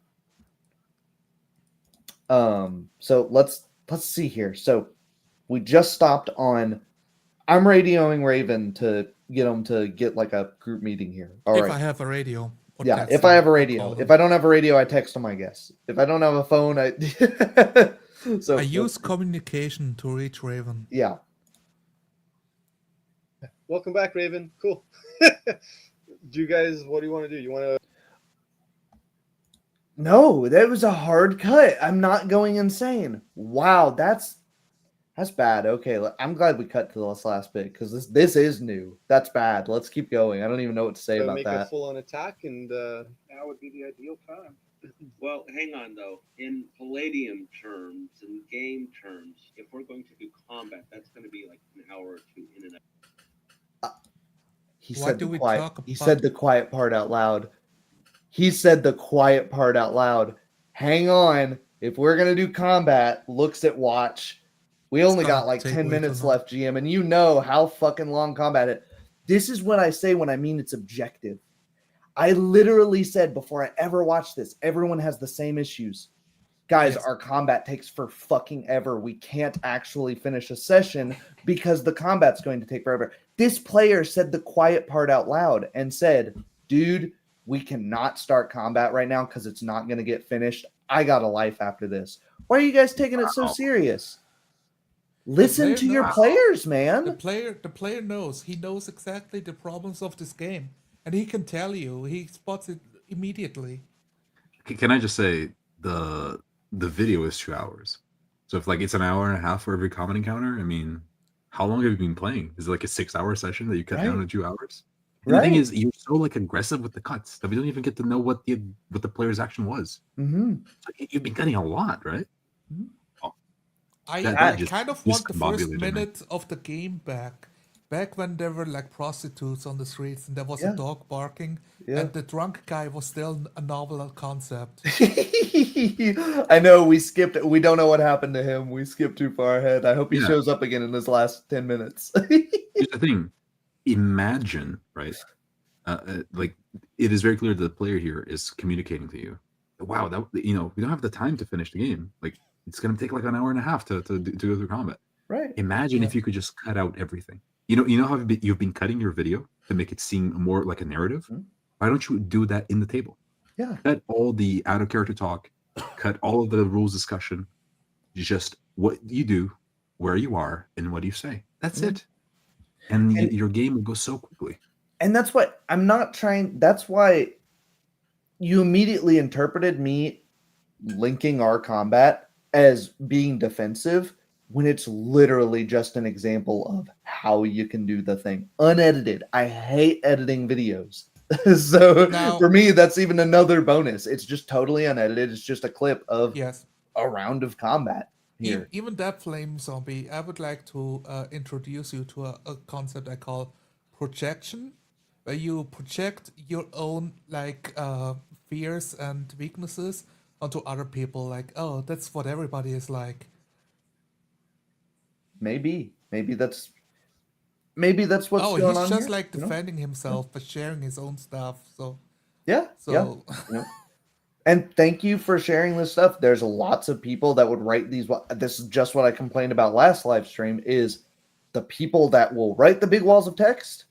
They won't put themselves out here. But now you're seeing why people don't do it, because if you put your money where your mouth is, a lot of times we find out that check's bouncing. That there's no money in the bank account here, man. There's a little bit. Can I just say, when he told us about Strange Corpse Posse, which is like this game, right? He said, "I am not looking to compare anything," which is, that is like his direct quote. That is not true. You said that you're 4D playing when you're clearly not. You can see it in the video. Yep. And then you also say, "Sorry, I made you feel threatened." Like, what do you Yeah. even mean by this? We would be happy if you were 4D. The whole point is that we want people to 4D. Yeah. What do you mean when you said, "Sorry that you feel threatened"? Like, if there I was don't feel a threatened. I would be rival group happy if out this was a there, 4D game. they don't call themselves 4D role players, they call themselves the flow players, because they just want to keep themselves into the flow state as long as possible. I would feel like, well, how do you guys achieve that? Let me take some notes. Show me your games. I would like to sit at your table. Yeah, Maybe yeah. there's something I can learn. Like a whole new philosophy of playing the game. That would be interesting. Yeah.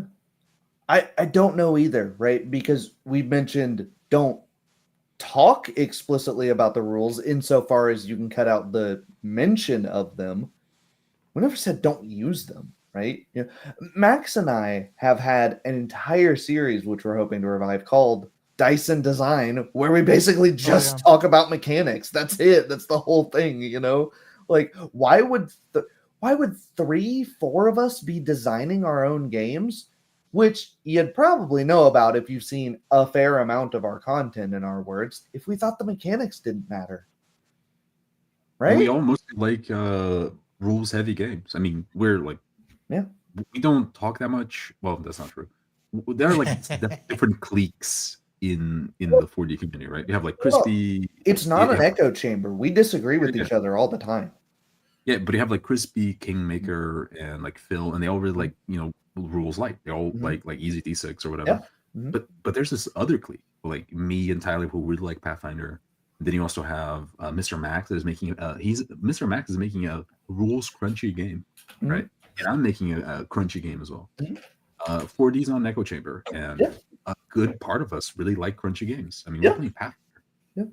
Like even in all of the mix, we have several people that say they don't like to make decisions that feel like, oh, you're just trying to make the story interesting. It's not what the character would do. But I sit there and I think, what is the cool, interesting choice I can do that my character might do? So I try to come up with these ideas and run them through the lens of my character, if it's even a possibility, before I act on them. Because I want the actions to be interesting still. Just the two of us, like sitting here, we disagree on a lot of things. Because I would disagree with what Zomar said, right? But even like Elf Hunter, who's been on the chat as well, it's a shout out because he is like starting his own like Mithras clique. Like it's really cool, right? Yeah. So it's like it's not a 4D is not a solved field. We're trying to grab things from other ways of play that are good. And that's why I said in the Discord, I think 4D, 3D, this is my favorite way to play role-playing games that I've found so far. I don't know where it's gonna go, right? That's what the 4D is alluding to. It's alluding to what's beyond this. That's part of why I like it. It alludes to the mystery. It alludes to the evolution, to the And we joke about 5D all the time. Yeah. 5D. Yeah. It's real. It's out there. Elf Hunter says, as an aside, I'm surprised that action-oriented RPers prefer rules light. Do they? It's like the Vanguard game itself was very, for me, that felt very much like a railroad. But like everybody agreed on, we are soldiers, we do the mission, so it's diegetic to stay on the railroad. That's a tricky one, yeah. But Crispy, he had like fucking 25 pictures prepared to pull up every time the players move to the next scene.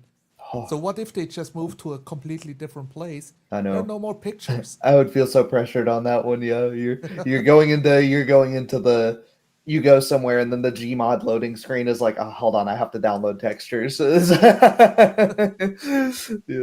But it's one it's Kingmaker and then it's his son, so he can he negotiated already. This is the kind of game I want to run.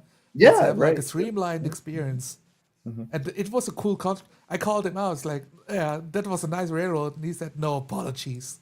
And see, that's it. It's about honesty, dude. That's an expression of honesty, That's exactly. When you come into someone else's server and a framework that we've come up with, and we put ourselves out there, we give you examples, and you go, sorry, I made you feel threatened. And it's like, you didn't really make me feel threatened. You just kind of came into my house and then like knocked over some coffee grounds. And then I was like, hey, can you clean that up? And then you're like, It's sorry, really dude. I'm like it's weird. It's just weird behavior, man. yes, Like, and that's what feels most like political speech of like trying to keep your high ground while talking down to your opponent without like showing weakness. and why are we That's even not the opposed? that's not yeah, Like, what that, are we I even don't why are get we it. trying Like, to talk to each other? Just stay honest, stay direct, and try not to hurl insults. But if you what was it the thing, Tyler? The lying part, right? That's gets under the skin. Yeah, it's the one-upsmanship, yeah, Like, Yeah. cool, man. You think you're better than us? It's cool. yeah, Whatever. I'm just trying to find the best way to roleplay, right? yeah, You can keep complaining and babbling with people. I'm just gonna yeah, be here improving my own roleplay and see yeah, what I can yeah. achieve. And in this, we found some stuff that is like, we can improve our own parts on the redescribing of very.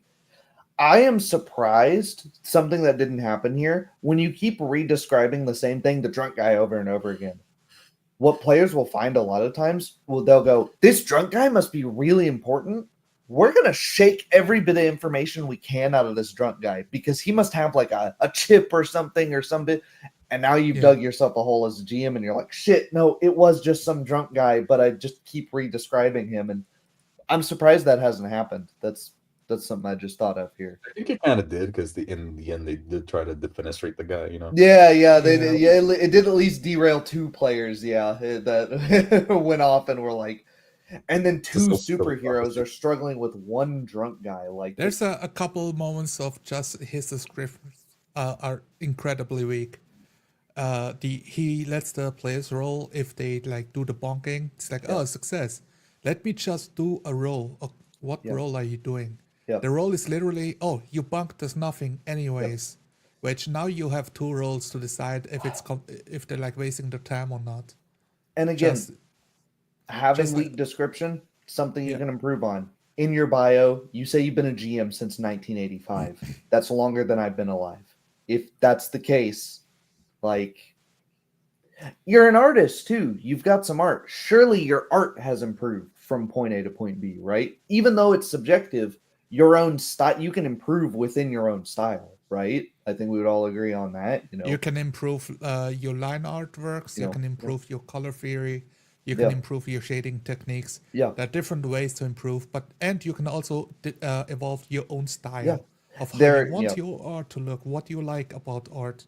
yeah, yeah. So maybe they Well, are street level heroes, maybe so, but We will well never let's find see out. how the game ends, right? yeah. Let's get some more content here. Let's. Oh, do we care? Okay, we I can care a keep little bit going. because that last bit of just cutting out a player's turn was like Yeah. so egregious. I want to know now. Like the I thought And for a moment we were kind of just doing recap. I can get you to that point, and then we'll stop there. Like on a cliffhanger where we all got a big choice to make. Dun, Well, dun, dun. well, that's just it.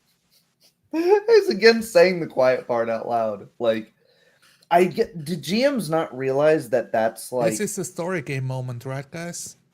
Well, the GMs not realize that that's the player mocking you.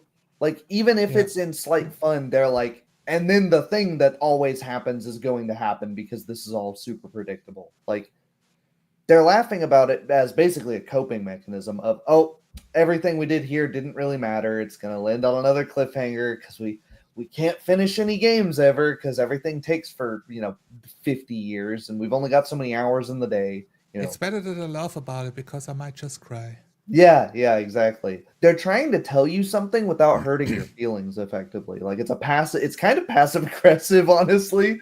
I don't know if they intend it to be that way, but that's kind of what they're saying here, Other than trying to evict a ring out of Moonshadow. Oh yeah, we all go back to that. But We're also not in character anymore, by the way, just an aside. Why not both? He's a major threat that needs to be taken out, and he's a threat to us personally.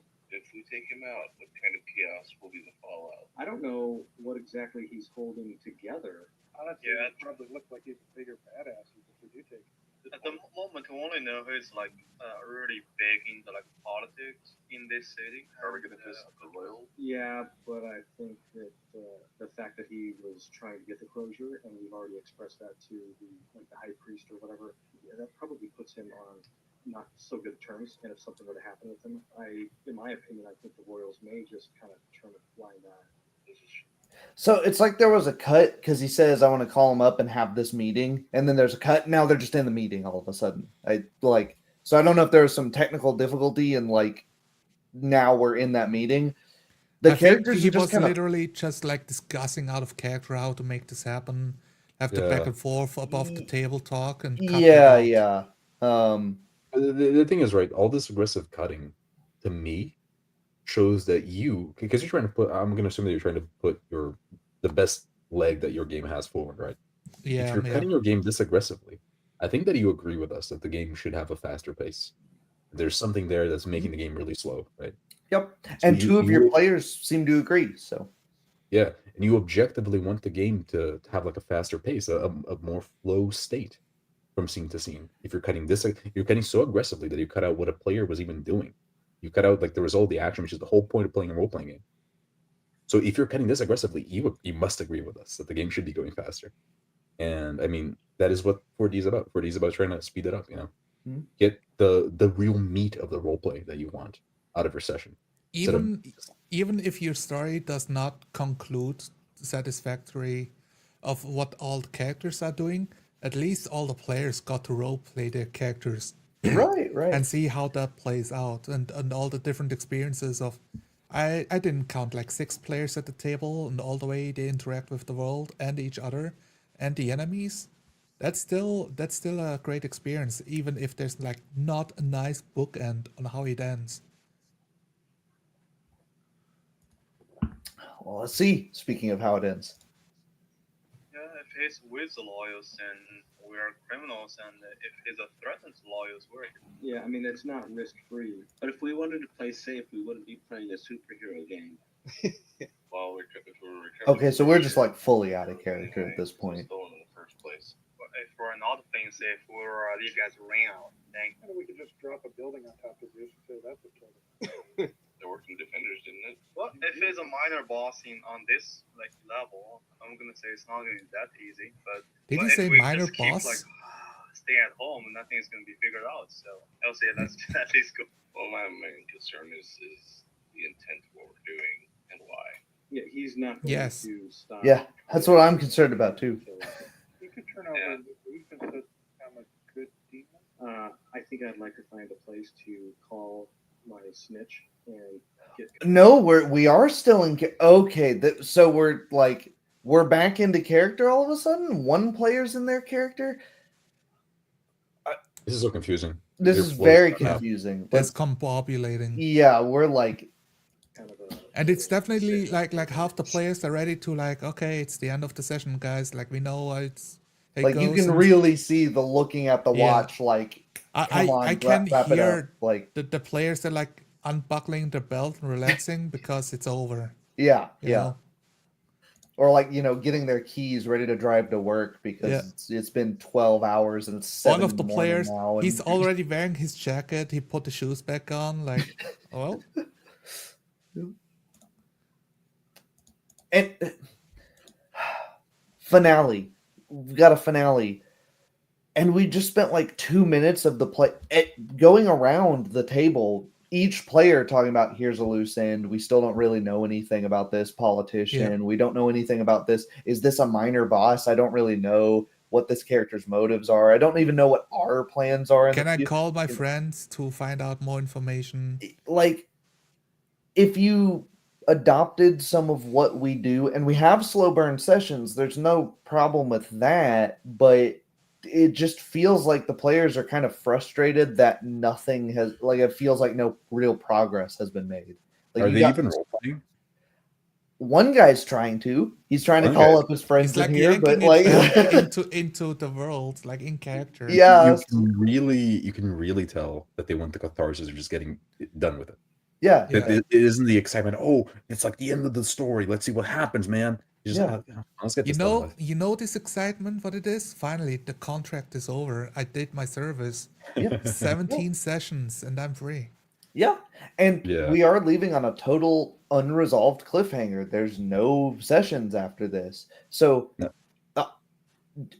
You guys are taking this too seriously. I mean, you guys have wasted, let's be charitable, 17 times 2, 32 times 5, hundreds of man hours here of people going, oh, that is what it is, I guess. That was what it was. Not with a bang, but with a whimper. It Yeah, ends. yeah, and it's like, is that really how a superheroes game should end? Well, depending on the tone, maybe, but to me, like, this is not. I can feel that a lot of these players here are like, this is not what I signed up for, and that's probably why you get them coming back for a session 18. That's it's.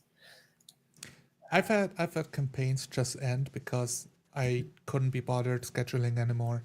Yeah, I couldn't be bothered. Like, all the players, they direct their feet. They're not trying to role play. Yeah, they're like constantly talking out of character, explaining to me why their character would behave a certain way. Yeah. When I just want them to stay in the world, to stay in character. They always say they have fun, Elf Hunter, until the game just fizzles out of nowhere. But look, you can see the signs. If you just read it, they keep coming back until, I've got a dentist appointment that day. Yeah, until they don't. That's how it goes, guys. Yeah. Like, if they stop showing up for your games, this means that you are not worth their free time for recreational activities. Yeah. They found something better. Yeah. And I'll tell you objectively, like, I've had a game that's been running for 6 years in person. I have people that drive an hour once a week, both ways. So 2 hours driving to come to my games. And it's not even a fantastic game, I will tell you, because it's a game I started way before I ever found it, way before this 3D 4D thing even existed as a concept. So it's got a lot of bad habits. It's got a lot of bad things that are built into it from the table culture. But I know about keeping a table around. I know about running a long form campaign. And it's kind of crazy that there is this whole like community, like the slop D&D community, where all they do is reaffirm it to the GM because it's a sorely needed supply. Reaffirmment in the hobby is very needed because it's exactly like this. Most games are like this. And that's the thing, all right? I used to think that I was a great GM. I used to think that I was like on the top 10%, top 5% maybe, if you ask me. And then when I discovered 4D, like, wow, I am trash. Yeah, exactly. Yeah. I broke the statue of myself down like to the ground level. There was just pebbles left, and I mixed the cement to make something bigger, right? Yeah. I think that I'm a bit, I'm famous here for being a little bit firebrand and being like talking a big mouth and being like a bit of an asshole. But it really, like, I broke down to the lowest level as soon as Discover 4D, and I've been trying to actually get good since the very beginning of being here, It's a Dark Souls mindset. You get beaten by the boss, you try again, you try to figure out why he beats you, what you can do about it. You get shonnered. This is a great thing to say, Elf Hunter. The 99% has no metric by which to judge, so everything is 5 stars to them. There's a good realization. There's a statement here about the general like slopification of the good enough society that we live in of, it gets you from point A to point B. What's the problem with the rust holes in it and the 1-star safety rating and the fact that it leaks oil and it's a car, isn't it? It's like, yeah, technically it's a car, but I think we could improve things here, right? I don't think cars of today should be worse than they were 25 years ago, for example, as an analogy. But they are. Here we are. And when people, was it Galileo that said, measure what is measurable and make measurable what is not so? Because if you don't, you can't, how can we speak about these things, right? How can we, if you only have the framework of, I have driven a Jeep Gladiator, it's a brand new truck, I guess this is what it's like, and you don't go back and drive a truck from 20 years ago and go, well, wait a minute, the truck 20 years ago didn't have 8 recalls after it drove off the factory line. Hang on, shouldn't we be moving forward? Shouldn't we be advancing as time goes on? But we're not. You have to build a framework of some sort. that's one of the big things for the role play, in having new words or using words that exist in other fields and apply them to role playing games, like a completely new concept. I just spitballed with Flame Zombie. What about tempo in role playing games? Yeah, yeah. Of a player trying to achieve like multiple goals with one action on his turn, with one turn. Like I deflect the block, fear in my eyes, raising both hands over my head. You're defending and you're role playing and your character's fearful. You achieve multiple things with one turn. Yeah, yeah. And you can still anchor your character of where he is standing in the Yeah. world. Yeah. Economical use of language, that's and there's so many things that are wrapped up in this. I think even like just taking this seriously will, if nothing else, improve your mastery of whatever language you're playing in because you're thinking more Yes. and more. I think that's a valuable thing. I think beyond the just not time wasting, because we've seen that the players are clearly worried about their time. They are like, we're not going to be able to get anything done here. But beyond that, these descriptors, notice that you're repeating yourself. You're using the same words. I notice myself going almost like, sort of like, I do that. I'm so bad about it. Guys, I'm so Noticing that. cringe when I role play. I say and all the fucking time, and I And take these notice long how breaks between my sentences Mhm. because I can't think of the English word like on the spot exactly. Mhm. I didn't even know what to name a chariot in this Battle of Troy game I played earlier today. I was like thinking of a wagon. I just could not think of the It's not word. exactly a common English word, but there you go. It improves it. Now you pull yeah. chariot out of your head like that, so it's Yes. it's like, yeah, we're improving as in other aspects of Yeah. We of were It's using swords difficult. instead of a gladius, which is like the Yeah. obvious word, but I just never said it. It's it might be disheartening to think that the rock that I've been pushing up the whole time, you were pushing it downhill, not uphill, one with like must a stranger imagine stepping in. Sisyphus happy. Yeah. But exactly. One of us imagines this was happy because if you've been playing for that long and you can actually see what we're saying and see, oh, maybe I could improve that way. It's going to be 10 times easier to learn again if you've already gone through the trenches of like the start of the game, right? Yeah. You just need to be careful about the people that will give you bad advice because there's a And lot of them out there, and most Mhm. of it is stuff, right? Because Mhm. you've been, I yeah, can tell we you, talk a lot about being economical with language, Mhm. yes, but a lot of the other channels there will say, oh no, use the five senses. Yeah. Oh, start describing the room and then go to the monster. Describe They in grotesque detail. Yeah, and yeah. describe the smell of the prostitutes on the streets. oh, If please don't.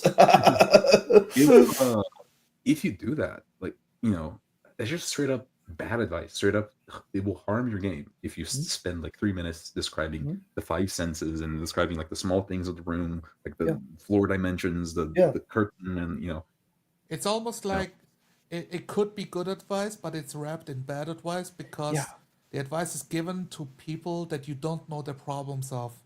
So you cannot yeah. do Right. catch all Right. advice of the 7 tips to become a master. Mm, yeah. You have to Hopefully, adapt them to your tables.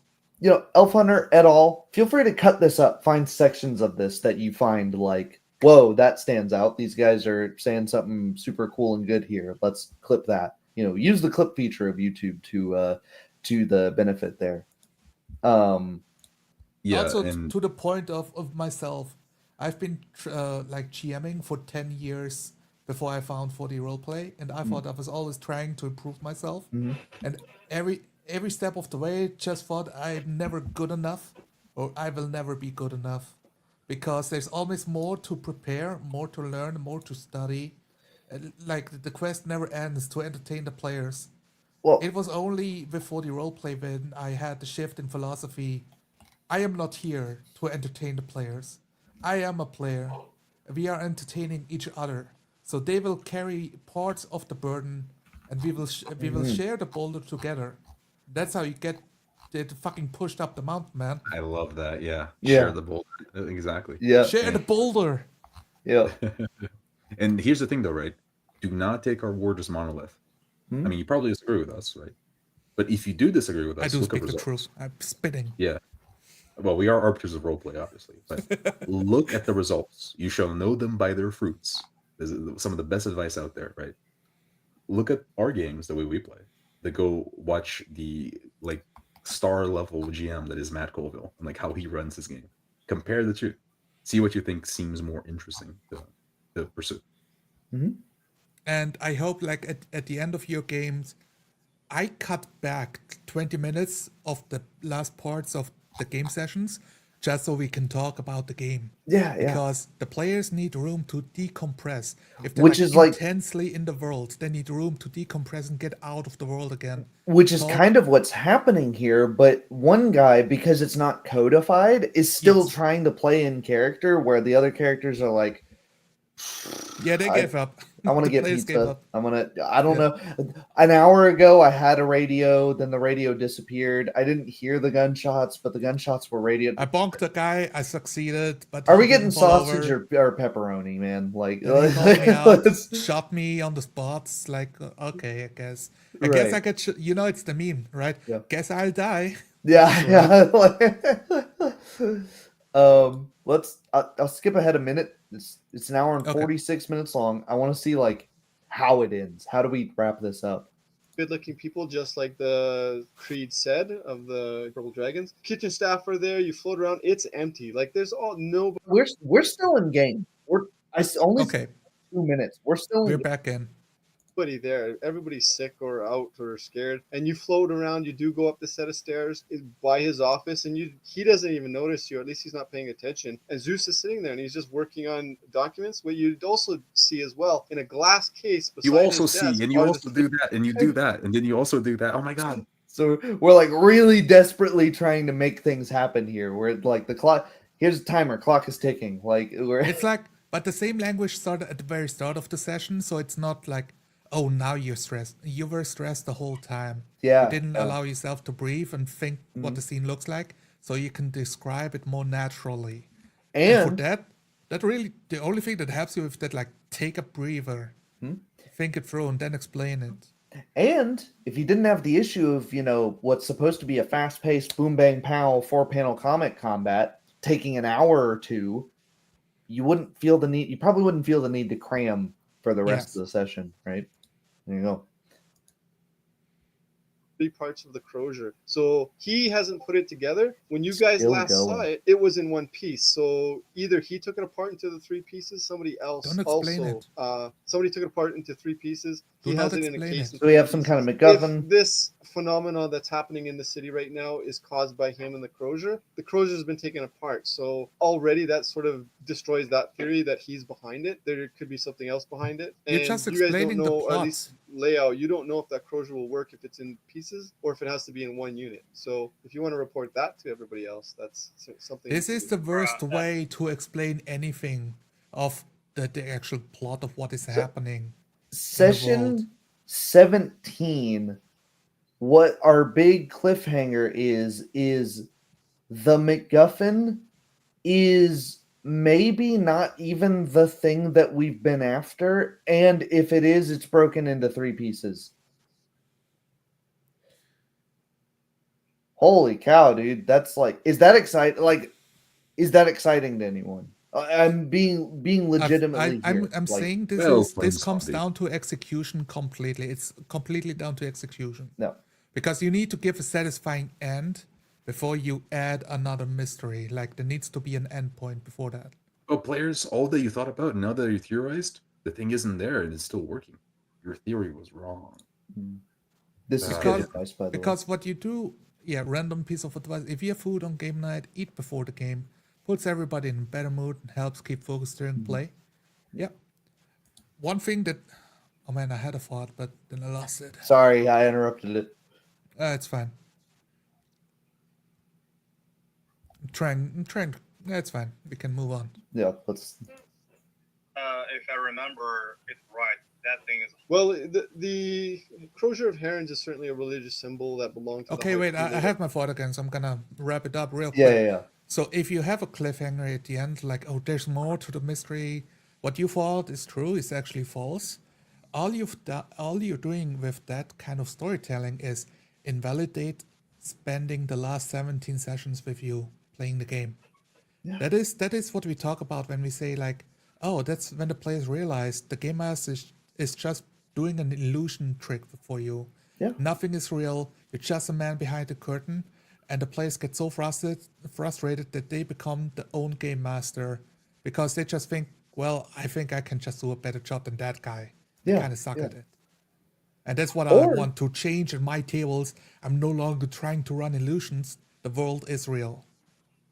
Or you get two of my players who were like, nah, I don't think RPGs are for me, because when they tried to play, every time they try to take their action, it gets rehashed, it gets changed, it gets twisted, and they feel like, well, I can't play my own character. This RPG thing seems kind of lame, so I just don't think it's for me, because this is what they Yeah. see. This is, and they get that frustrated, like, whew, combat takes an hour. Well, there's 5 of us, so I'm gonna get to take my turn every 10 minutes. It's even worse. They look online what? and they see Matt Colville and they see, oh, that's how everybody plays. That's how the big guys play it. So that means that I'm the one that's wrong. I should Yeah, just all you leave have the to hobby do then. is make a 5-room dungeon. Then you stat out the local town, and you prepare 3 NPCs that are gonna give a quest, and then you need to put your players in the Have quest. 3 Like, clues for the mystery I mean, spread around the world. Elf Hunter, don't artificially insert cliffhangers. It's even worse than that. One of the players mentioned that this was going to happen 15 minutes ago. He caught on immediately because he knew. and Because he's his played in voice- 16 sessions before. Yeah, I'm he had a saying, derisive- and you can tell that he had a derisive tone in his voice. yeah. It was something like, oh, maybe we'll have a cliffhanger, and then and then he starts laughing. That is a jaded player to me. That is the future murder hobo. Shows up in somebody else's games like, oh yeah, I'll play a dumb barbarian from a tribe who has no laws and no honor, that just goes around killing people that like look at him weird. Because they basically become QA testers in your game, where they run into the corner and they just start jumping to see if they can like break through the floor and like clip What is into the wall. atmospheric And, change in of the area? It's like what? Yeah. Trap question that players. person then doesn't really like Vanisher too much, because the Vanisher admitted to working with Zeus to steal it. So that's kind of the brief background. Okay, so do I feel like the holy item is still like blocking me out? So yes, it is still a holy item. You can't get into the office. You can see, because he has the glass wall, you can see through the glass wall. You can see Zeus sitting there. You can see the crozier in 3 pieces. What the power level of it is, it's enough to keep you away, but you can't go into that room or that area. Okay, this is so there's like religious themes, but yeah, they didn't show up until the last minute of this Did game. you notice? Yeah. Did you notice the power level is enough so that you can't get into that room? Oh, how convenient. It's Very exactly convenient, the power level so that I can't get into the room. Yeah, power level Oh is my 40 God. roleplay, guys. You know, we are basically 40 role players. We're doing the same thing that you're. Yeah. Listen to your own words coming out of your mouth. This is the very finale of the last session, your last 10 minutes of the game. Yeah. And you're still telling the players, you see, you think, you feel, you think, you see. And it just so happens that you can't get through the wall. Yeah, It's just powerful enough that you can't do it. 10 game master turns to 1 player turn. Watch an equivalent amount of one of our sessions. Just pick any of them.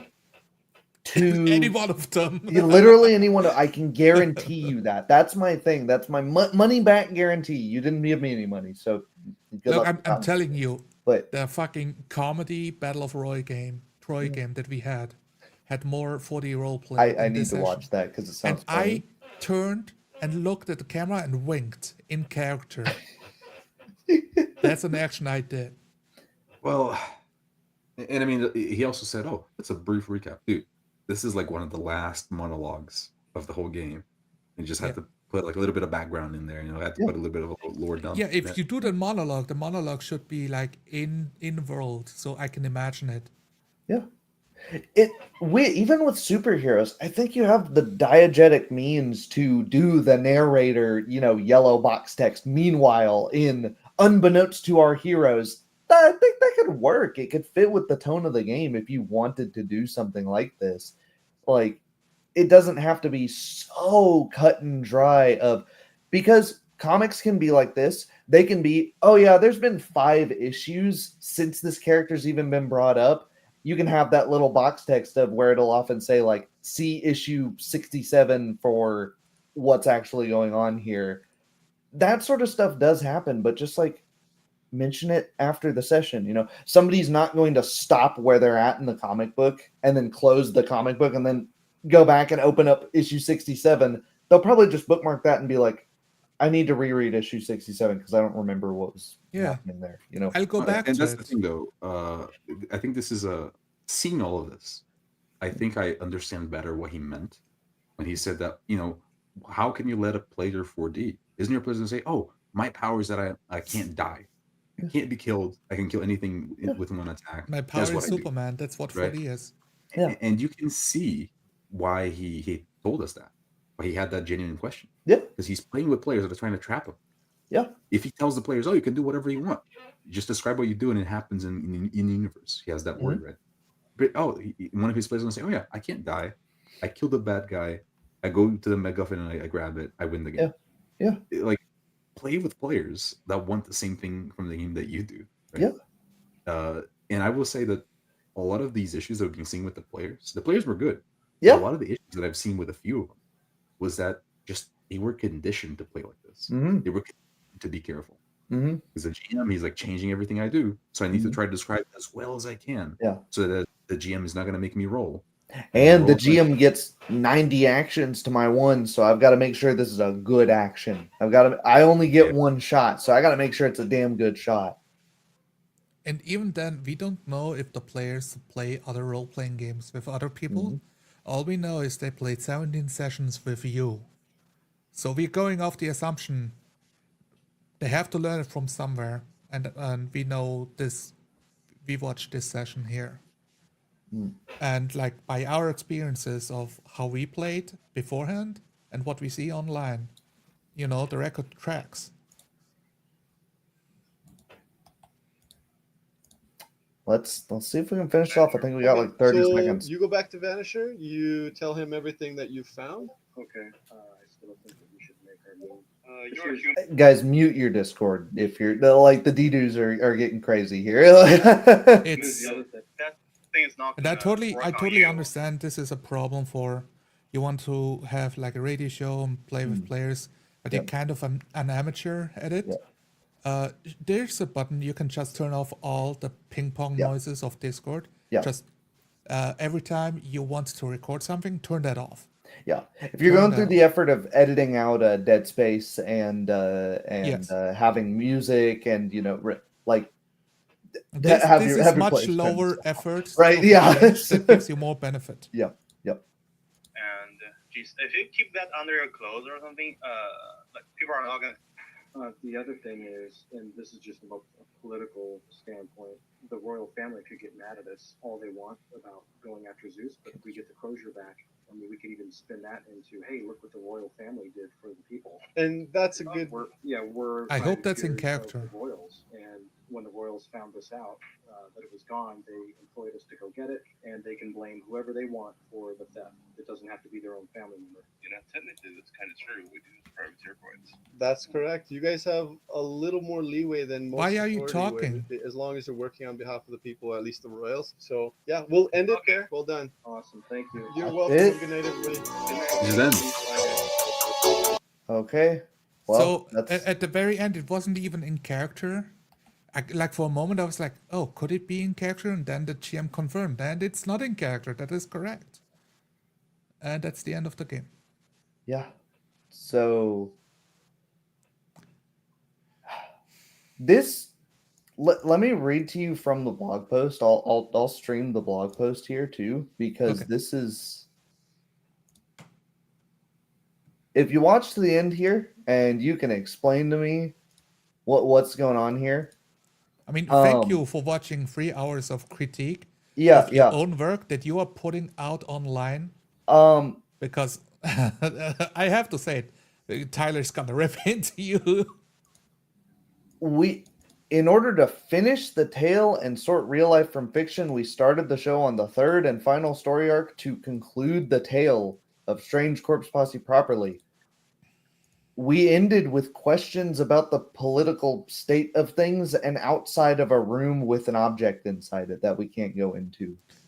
This was in no way, shape, or form a was the wrong thing linked here? Was there more here that was not posted ever? That's the only thing I can think of because nothing was wrapped up. Nothing was wrapped up here. Did I get to chew on moral and ethical things? Maybe they were there in the bits that I skipped over. I mean, this is a so marketing much pitch, so, not an honest review of your own game. But it's so much so that the players were joking about it. Like, wow, that's pretty rough. Yeah. Like, I guess it's gonna end at a It's gonna end in a cliffhanger. If we do combat now, we're really not gonna get anything done. You know, already skipping players' turns just so that you can even eke out that little bit at the end there. I don't see how you can call this a conclusion. And here you even talk about balancing real life and our passions for audio, art, and games, other projects in the pipelines. If this is the case, if you've got other stuff in your life that you're doing, wouldn't it be so much nicer if this hobby took up less of that time, but you got the same amount out of it? You know, you got the same sort of stuff out of it, right?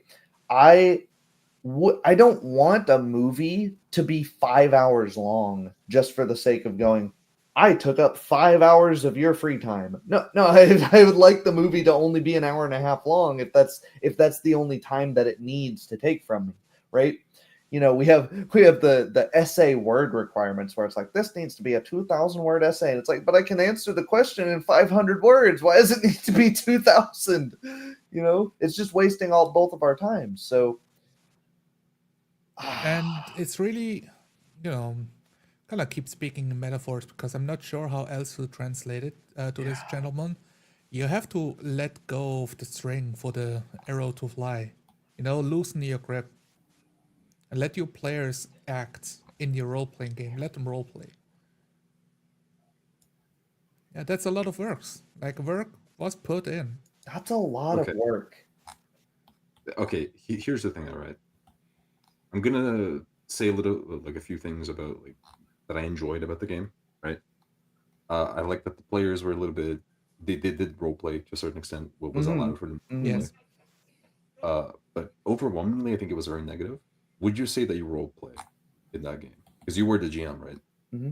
The few instances where you were playing the other characters. I mean, don't get me wrong. The scene where the guys had their guns and they run away when a superhero lands in front of them, perfectly in character. It was perfectly role play. But that's the thing. How much is your role play? And this is not subjective. This is objective.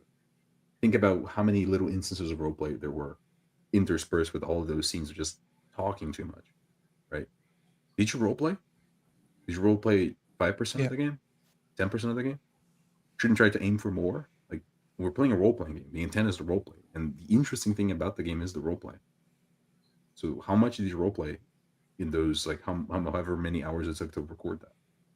Don't you want to role play more? Yeah. Right. This is why we say to some people, and we are very harsh in this community. We say you are not a role player because you're not role playing. You're role playing 5% of the session, right? Mm-hmm. And we are harsh, but it is because we want people to improve. And so I posit this question to you, right? Did you role play? How much did you role play? Do you think you could role play more? Do you think you could get more out of the game? Yeah. There's even a level of skill every time you role play on how you do it. Because, I mean, the clear theme being that you see, you think, you feel, being repeated ad nauseum over and over again to describe the scenes is an incredibly clumsy way to roleplay things of what is happening to the players. That you can improve with mindscaping practice by reading comic books, looking at a panel, and describe the panel. Imagine if your players are listening to you. Describe the panel. You can literally record yourself describing the panel and watch yourself talking about it. and compare that to your role playing session and see which ones you like more, or which ones you would like to sit at the table of like what would sound better. All of those things are things you could do. You don't have to. You can also just take that and apply it immediately at the table and ask the players like, did they like this better than the last session or not? Exactly. That's a very good point. I should talk about that as well because you gave me a lot of ideas, Omar. You're Did you role play, welcome. and how much did you role play is like the first question, right? The second question is, how much did you let your players role play? Yeah. Yeah.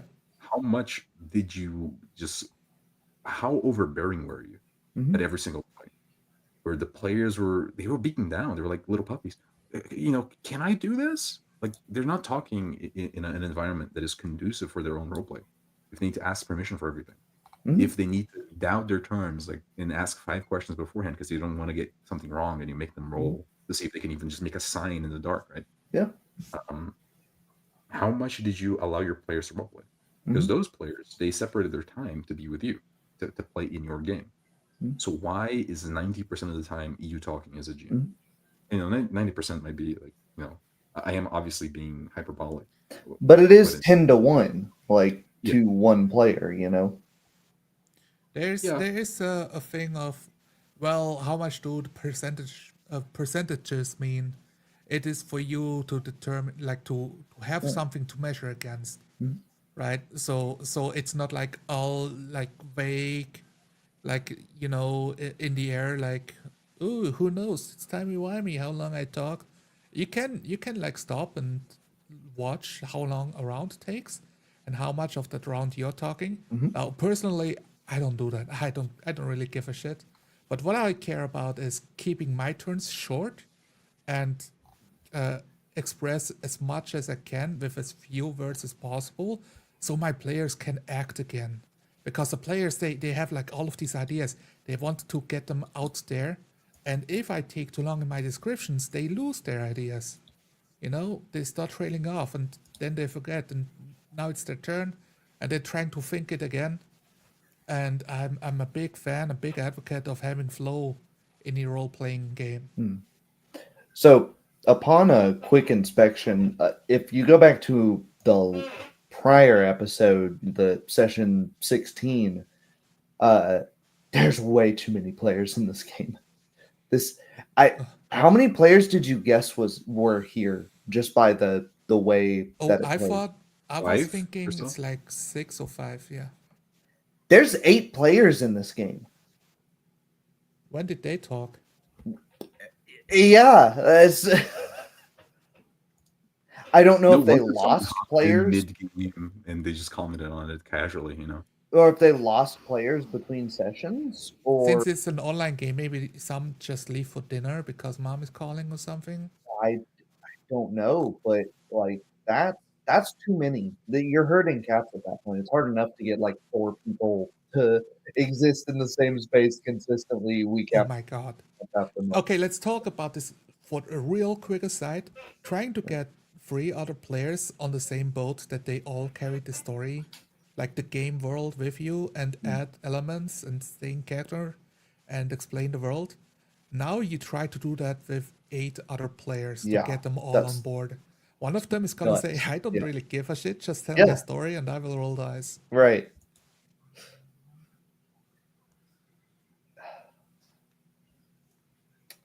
It is frustrating because I can tell you can put a lot of effort into this game, Mm. and I've also looked at all of like your drawings. Wow, they're Mhm. really cool. I love like your art style. Like, I don't know if you've drawn things about this game, but you're clearly like rather spirited in it, and that's great. I want you to get all of this effort that you put into it Mhm. and make something great with it. Mhm. And I think that on the TTRPG level of things, it's just deeply flawed. I think the players were above average, but the session overall was below average. Is uh, my final note on it. The final note Now, because I already now have the you've other been final. judged. We can throw you out, and there you go. We can Yeah, live the happily. arbiter of role play Mhm. declares you You're had guilty. 5% role play at most. Not a role player is my final verdict. All right, Mm. take it and run with it. Let's see what Yeah, you can yeah. come up with next time. I would love to see more of this. I hope that It's been 6 years since you've uploaded anything, since we've gotten anything. Hopefully you've naturally come to some conclusions and learned a lot just naturally about what's going on here. How old is this game, by the way? 2019. Oh, okay. I will tell you, I made like lots of similar mistakes at 2021 with Descent into Avernus. Yeah. So that was like before I had the 40 roleplay experience. I was asking the players what they do. I was constantly explaining to them like the questions. I was answering all the questions. I was trying to move the plot along. But I also had moments where I just asked like, what do you do? And let the moments breathe. Like those happened at my games, and you can also watch those online. I was straight up awful back in 2019, so Yeah. Oh, I can find my old like Google Docs notes where I've written out like blocks of quotes of like this character is gonna say this, and then they're like, oh no, that's not gonna work. And then you created your own then block text, played on hard mode. yeah, even then playing it out, you get to the point and you're like, that's so inorganic. Why did I even write this? Like even then I was like, I'm just gonna end up throwing this away, and it's like it's just a waste of my own time. And okay, as harsh as we were with our criticisms, I must say, I love that you put a game out there for us to watch. Yes, so many people won't even do that. Like, and I actually respect that. Actually puts you in the top 10% critics out there. Yeah, to talk about 40 roleplay. Yeah. And I mean, you put a game out there. We're giving you some feedback of what we think. Yeah. And I'm going to leave an open invitation for you to join any of my games that I run. If you want to run something, if you want to play in 4D, try it out. No strings attached. Let's see if you enjoyed the way we play as well. Yeah.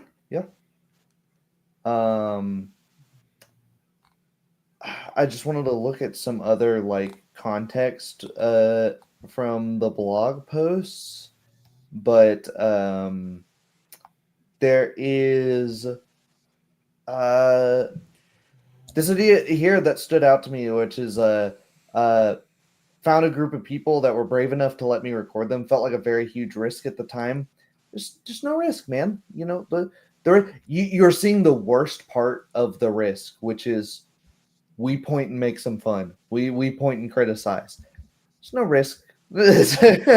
I'm literally somebody's assistant. With purple hair. There's no danger. If you've if this has caused you like such grief that you're having a heart attack, I think that's a first, and we'll probably end up in like a medical journal from that. But I think you'll be fine. There's probably not really risk there, And when you let go of that, and I'm guilty of that as well, because in my last session, I'm stumbling over my words, and then it's getting worse because I'm noticing that I'm stumbling over my words. But when you get self-conscious about it, when you let go of a little bit of the inhibition, then it's like, but when you're coming into it of, this is a big risk, it's got to be, this, that, I think you'll find it gets even worse if you put that much pressure on yourself. If you let go and you go, I don't know about 4D, and you don't put this pressure to like fit into a mold of, dude, there's like almost 100 people here. You're brand new. None of us expect you to be 4D. It would have been cool if that was the case, but you don't need to like elbow your way in and be like, nope, I fit in this niche. Make it happen organically over time, like all of us did.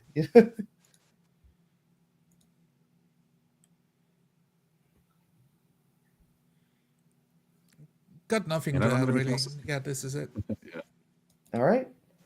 Well, thank you for watching, everybody who watched. Thank you, Elf Hunter, for staying with us. And I see there are 4 other lurkers as well hanging out there in chat. Thanks to everyone who watched on the stream. Thanks to anyone who actually watches this. I'll leave this video on demand up. Like I said earlier, clip this, find individual portions that you find we're giving helpful advice or we're critiquing something very specifically. Most importantly, compare this against our own games, right? Don't even use a framework. Use no framework. Just compare 1 minute of combat here, 1 minute of combat here. see the differences, see the objective differences, see what you like better, but acknowledge that there are differences. Don't try to gaslight. Don't try to elbow your way into it's exactly the same, because it's a thing we hear time and time again. And unfortunately, yet again, we've proven that's simply not the case. It's not the same. We do Yeah, role play differently. I'm really waiting for somebody to prove us wrong and show us Yeah. the 4D roleplay. Mhm. I remember like one link earlier today was about a Curse of Strahd game, and I watched like 20 minutes of it, no 30 minutes of it, and they had a lot of roleplay, and they all had makeup. They were on the couches playing Call of Cthulhu in the dresses and makeup, and I thought, wait, this is just a theater group LARPing, and they also include the rulebooks, but they are doing improv at the table as well. So it's adding extra layers that slightly like supersedes the actual rules of the game. And I find it funny because at some point they even went meta and be like, "Oh, that would be a cool improv thing to say," and they like gill to themselves because they're all in on the theater kids jokes. And I watched it like, well, you were pretty good, but every time you guys do that stuff, that would pull me out of the roleplay and out of the moment. Hmm. So even they It's have like their masturbatory, own really. little foibles going on. Mm-hmm. Yeah, you see, we do try to seek out these things, and I mean, as soon as you actually gave us something concrete, I leapt at the opportunity. I don't know if you realize, right? Yeah. As soon as Flames, I was like, "Oh, let's do an impromptu kind of Yeah. thing." Hell yeah, Yeah. let's do it. Yeah. This could be our Bigfoot sighting. This could be like the definitive video of Right. like Bigfoot Right. walking into frame. Yeah. we've not found it yet. No. Bigfoot still eludes the 4D community, it seems. That the few moments of players just describing their actions, those are like the blurry pictures of Bigfoot, where it's like Yeah, maybe it might be in there somewhere, but the case jury's This out on is it still. yeah. This is what I see when people say, "Oh yeah, my group role plays." Yeah. It's like, yeah, there are moments of role play, and then you let those moments go away. You I let did- go of them yeah. instead Yeah, of capturing exactly. those moments. It's a blurry few pixels of a Bigfoot in the Yeah, middle of the yeah. woods Yeah. somewhere. Like, yeah, is that a Bigfoot? I don't know. Yeah. Just stick around with Bigfoot, man. Like he's out Yeah, there. yeah. Your Don't let him players get clearly away. have fun role playing, or they Yeah. wouldn't be trying to do it. Just We'll because find out that's one day. right there, because they're trying to role play despite everything else that was happening that session, which means that must be at least part of the fun that they're getting out of it. Otherwise, they'd just go with the flow, right? Maybe. Okay, now I'm thinking too deep into it, but we could address one thing, critique or potential critique. We Sure. did D&D, but we just threw out initiative altogether Mhm. as like a point of, well, you guys are like not even playing by the rules. Like somebody might think of this as a complaint, Mhm. and I thought of I want to think about this. Well, we threw out initiative because I asked the players if they want to keep it or not. Mhm. And the choice was we keep it, and we all roll the dice, and we all just have to keep track of whose turn it is, and I take the charge of that as a game master, or we just go in turns, and the players can act more naturally what the character's gonna do, because everybody gets one turn once per initiative round, and we all chose like the second one is much easier to keep track of and easier to stay in character, and there we go. Dude, it's so funny. Because if you go online, there's a ton of like OSR dudes like, yeah, don't do initiative, just do side initiative. Mhm. Like, are they theater kids? Are they like LARPers like we are, you know? I don't think Yeah. anyone would say Yeah. that they are LARPers. Mhm. But the moment we throw out initiative, oh, you guys are not even using the rules, you're just LARPing. Yeah, you're not using the rules right. Like you're changing the rules. You're not even playing D&D. You're LARPing. These It's are the like guys that suddenly wanna do, like like, the rules big scrolls and jump stuff. happening in the argument too. Yeah. Yeah.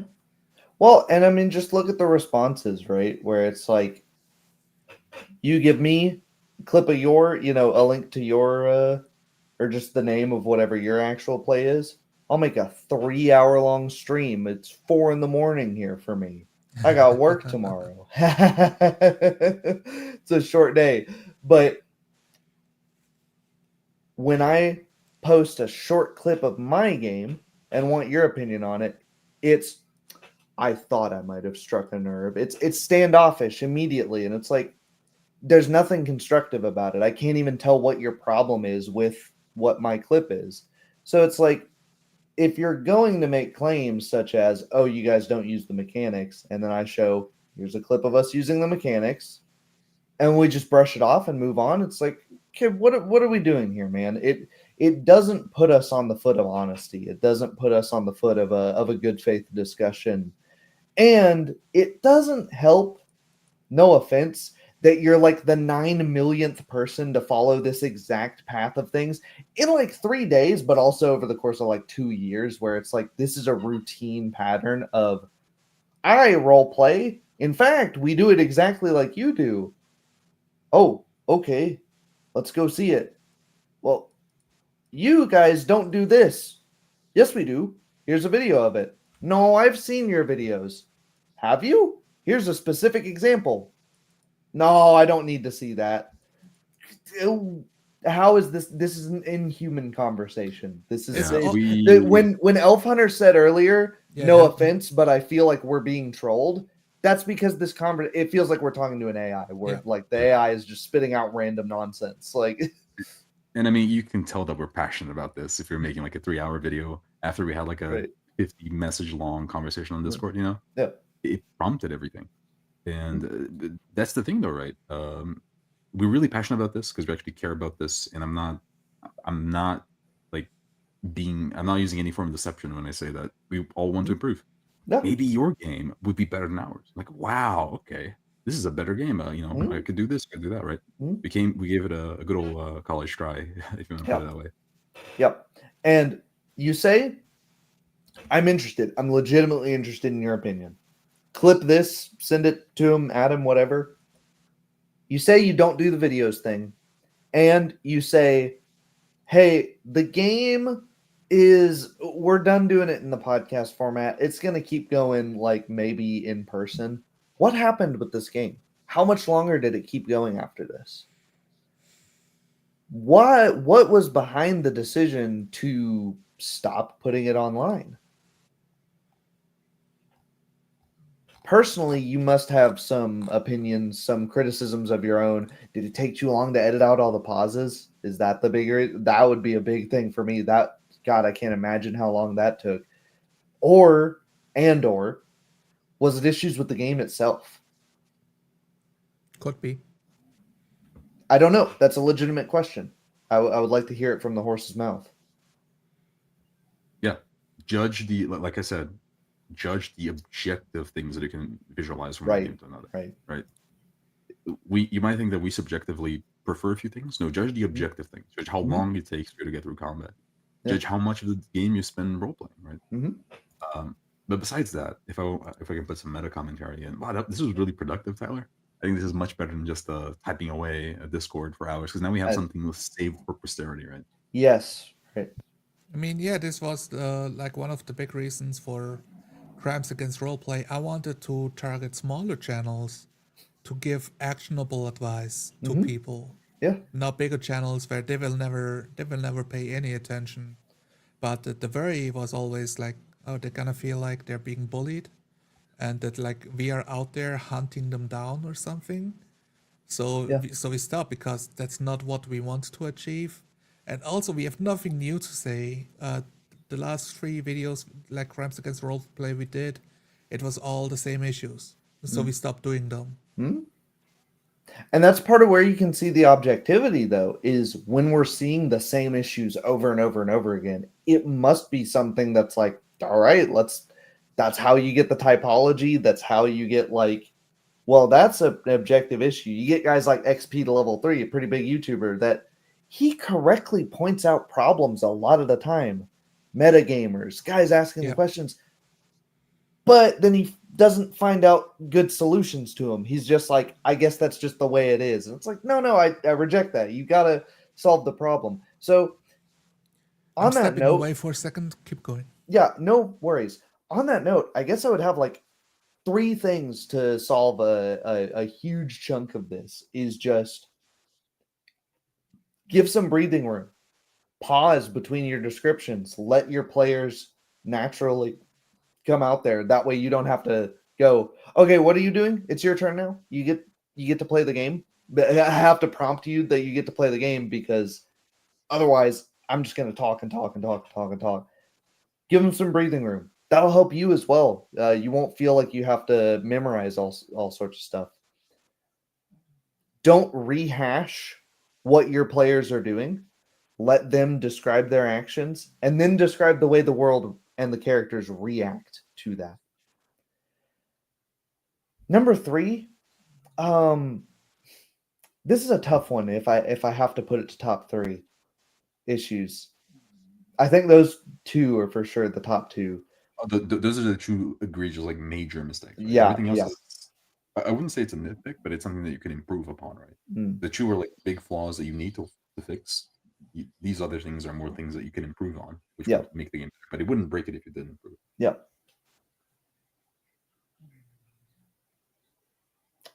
Your third one was? It's either cut down the player count. It's tough between 8 players. I think even in, there was an interesting article, I think it was by Popular Science or something, that was like, objectively, once you get past 5 people in a Dungeons and Dragons game, it just becomes almost impossible to organize. Just as far as the logistics are just like that many people in the same room at the same time trying to collaborate on something. It just really doesn't end up working, especially long term. If you think about it, the scheduling issues, they don't grow linearly, they grow exponentially. Yeah, right. Because the more people, the more situations in which they wouldn't be able to play. Because if you add me, you don't add a guy with a job, you add a guy with 3 jobs. So but I mean, right. One thing that I think you need to do is you need to have more naturalistic descriptions, right? Don't describe it, it's the drunk guy falling downstairs. Yeah. You should just say, a guy is stumbling, through and things like that. Stumbling through, carrying liquor, stinking of alcohol, right? That's a good one too. My third one. So now we've got 5 basically. My third one would be stick to the present tense. This is really important, even if you're a writer, even if you're not. If you're in one paragraph moving tenses around, it's confusing to read. When it's organic and in the moment, it's even more confusing, because you're like, okay, this is happening. Wait, something did happen? It was radioed in? When? Because I don't have a radio now, and stuff is disappearing. When you're playing in the here and now, you just have continuity, and you need continuity when we're live. A continuity error with a fixed piece of media can be like a funny thing, like, the back half of Gimli's axe is broken because they broke it. They filmed this later, but it's earlier in the movie, and it can be a funny little thing when we move on. When it's like this, it's like there's missing cells. If you've watched a cartoon that was under budget, and there's like parts of the cells where like they ran out of budget and the animation is missing. That's what parts of this felt like, where it's like I can't tell what was supposed to be happening here because the animators they went on strike halfway through. To make the world feel alive, you have to make the actions of the players matter, and you do that by having the world react to what they're doing. One of the problems I saw, like now thinking back to it, is you described the dog, you described the ladies of the night, you described the drunk, right, for that matter, and they all became cardboard cutouts because they weren't part of the story, they weren't important, but they should still be reacting to gunshots. Yeah. That's when the gun is being shot. That's when the dog is barking loudly. And like some women are like screaming, "What the heck is going on here? Oh God, scram!" And stuff like that. And stuff. Even if the players are asking about the drunk for the third time, you don't re-describe the drunk. The drunk is doing something new now because time has moved. They looked at him 3 times. So you don't do that unless you're like blind. Because you expect him to have changed, to have done something different. Yeah, the NPCs need to be roleplayed at every point. If the NPCs are there just for set dressing, and you actually end up introducing a ton of NPCs for set dressing because you're over describing way too much. Describe the Yes. road, describe the prostitute, describe the dog barking. There's so much happening. What are the players even gonna do, man? Right. And the more you introduce, the more like plates you have, like the spinning at the end of the stick, right? Yes. And, like eventually you're gonna get drop all of them. The drunk guy is a good example of this. You've been like hammering the description so much that when you got back to the drunk guy, it was as if the state of the world was frozen in place. Mm-hmm. He's still It's on the stairs, still stumbling, he's still grabbing spare change, you know. what makes it awkward is that I no longer see the world. I see the illusion of the game master using a drunk guy to foil the players that they will be identified, and also he wants to shoot them. What is I mean, you might have a reason, right, in universe that this is gonna happen with that guy. Maybe the players knew, but it did not show natural, like it did not show through your role play. Like, That was so obvious. yeah, When when they had the two guys got like their heads hit together, and the guy, I know who you are. That was an Oblivion moment. That was like it's painful. almost it's really okay. This is It was disrespectful to your players. You're ignoring his actions at that point. Yeah. Even if you did the roll to see if they got hurt, and you know there might be a rules problem, they should still react to like, ah, shit, oh my head. Yeah. Oh, why did you do that? Wait, I know you. You're that guy. Yeah. You know, Yeah. and There it's was the a peek same behind the scene, curtain. but it's a bit more fluent now. There wasn't a human person Mhm. behind Yeah. that NPC. It Mhm. was only what the GM is trying to pass, which is this theme of, are you? I think that was the morality, Tyler, that you reread. Yeah. The morality is there's a bunch of drunk innocent people. Will you kill them to protect your identity? It's a cool concept. Maybe. But Yeah. enforcing that, you're being too heavy-handed because now the Yeah, I drunk didn't catch was that. not acting like a person. He was acting like a plot, A like GTA NPC. And you it's know, really yeah. weird Yeah. because at no point did I think he was a thug. I just thought he was a drunk, and then he pulled out a gun and shot the other guy. That really like took me out of the game immediately. Like, what is going on here? Does everybody have a gun? Is that There why were, they like- were worried? There were multiple times where I had to see if like my internet was cutting out or like I accidentally hit an arrow key or something and skipped ahead because it was just the cut was so jarring. And sometimes Just it wasn't imagine even they start the like petting cut, the you know? dog, and the dog says, "Oh wait, I know you," and he pulls out a gun and shoots them. You know, Yeah, that's what I yeah. imagine. It's like it was very very heavy-handed there. Yeah. And I just like to end on the note that I just went through 3 blog posts here, 3 sessions, and I did Control F for roleplay. It doesn't appear anywhere. The word roleplay does not appear very often on these blog posts.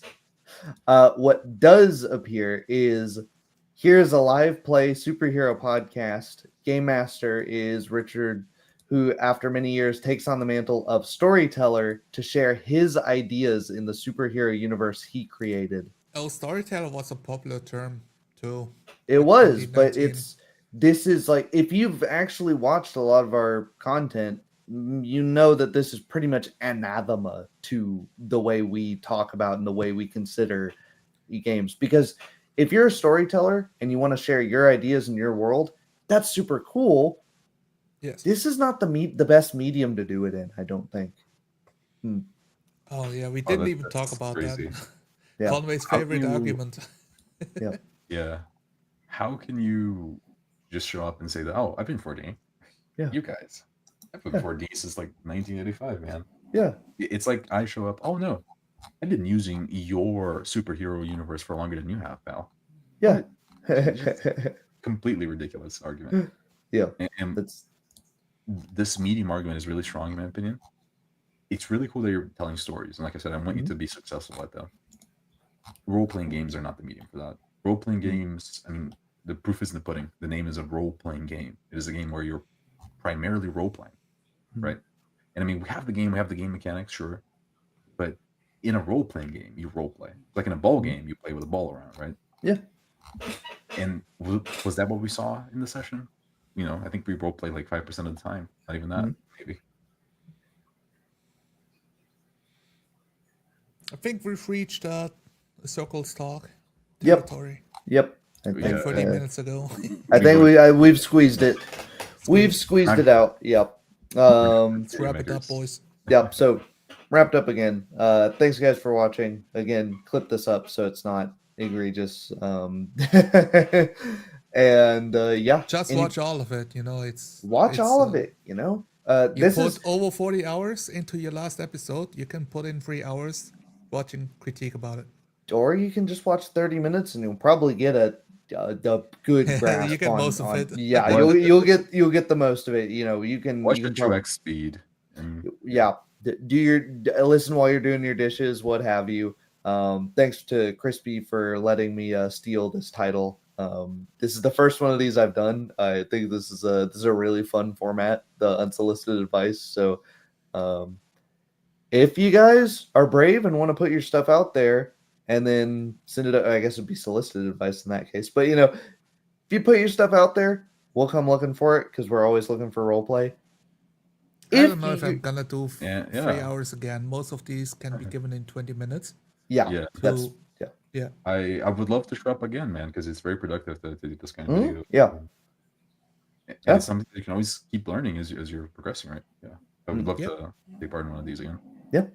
Right on. Well, and thank also, you guys. I like how we have like other people to bounce ideas off of, because usually Crispy's doing it by himself, the poor guy, right? Yeah. I don't know how he does that. Each of us noticed like a little, different like thing that we could point out, which is good for content, but bad for how long we've been talking. Yes, that's the other. That is the downside. That's the. It's only 3.5 hours long because we are having fun. We're having fun, guys. It's like an EFAP, like each every frame of pause. Yeah. Yeah. Except better because we have something intelligent to say. Each role player. We need to come up with a good acronym. Every Each role playing infringement. It's each role of play. I'm so smart. Thank you guys for watching. Take care.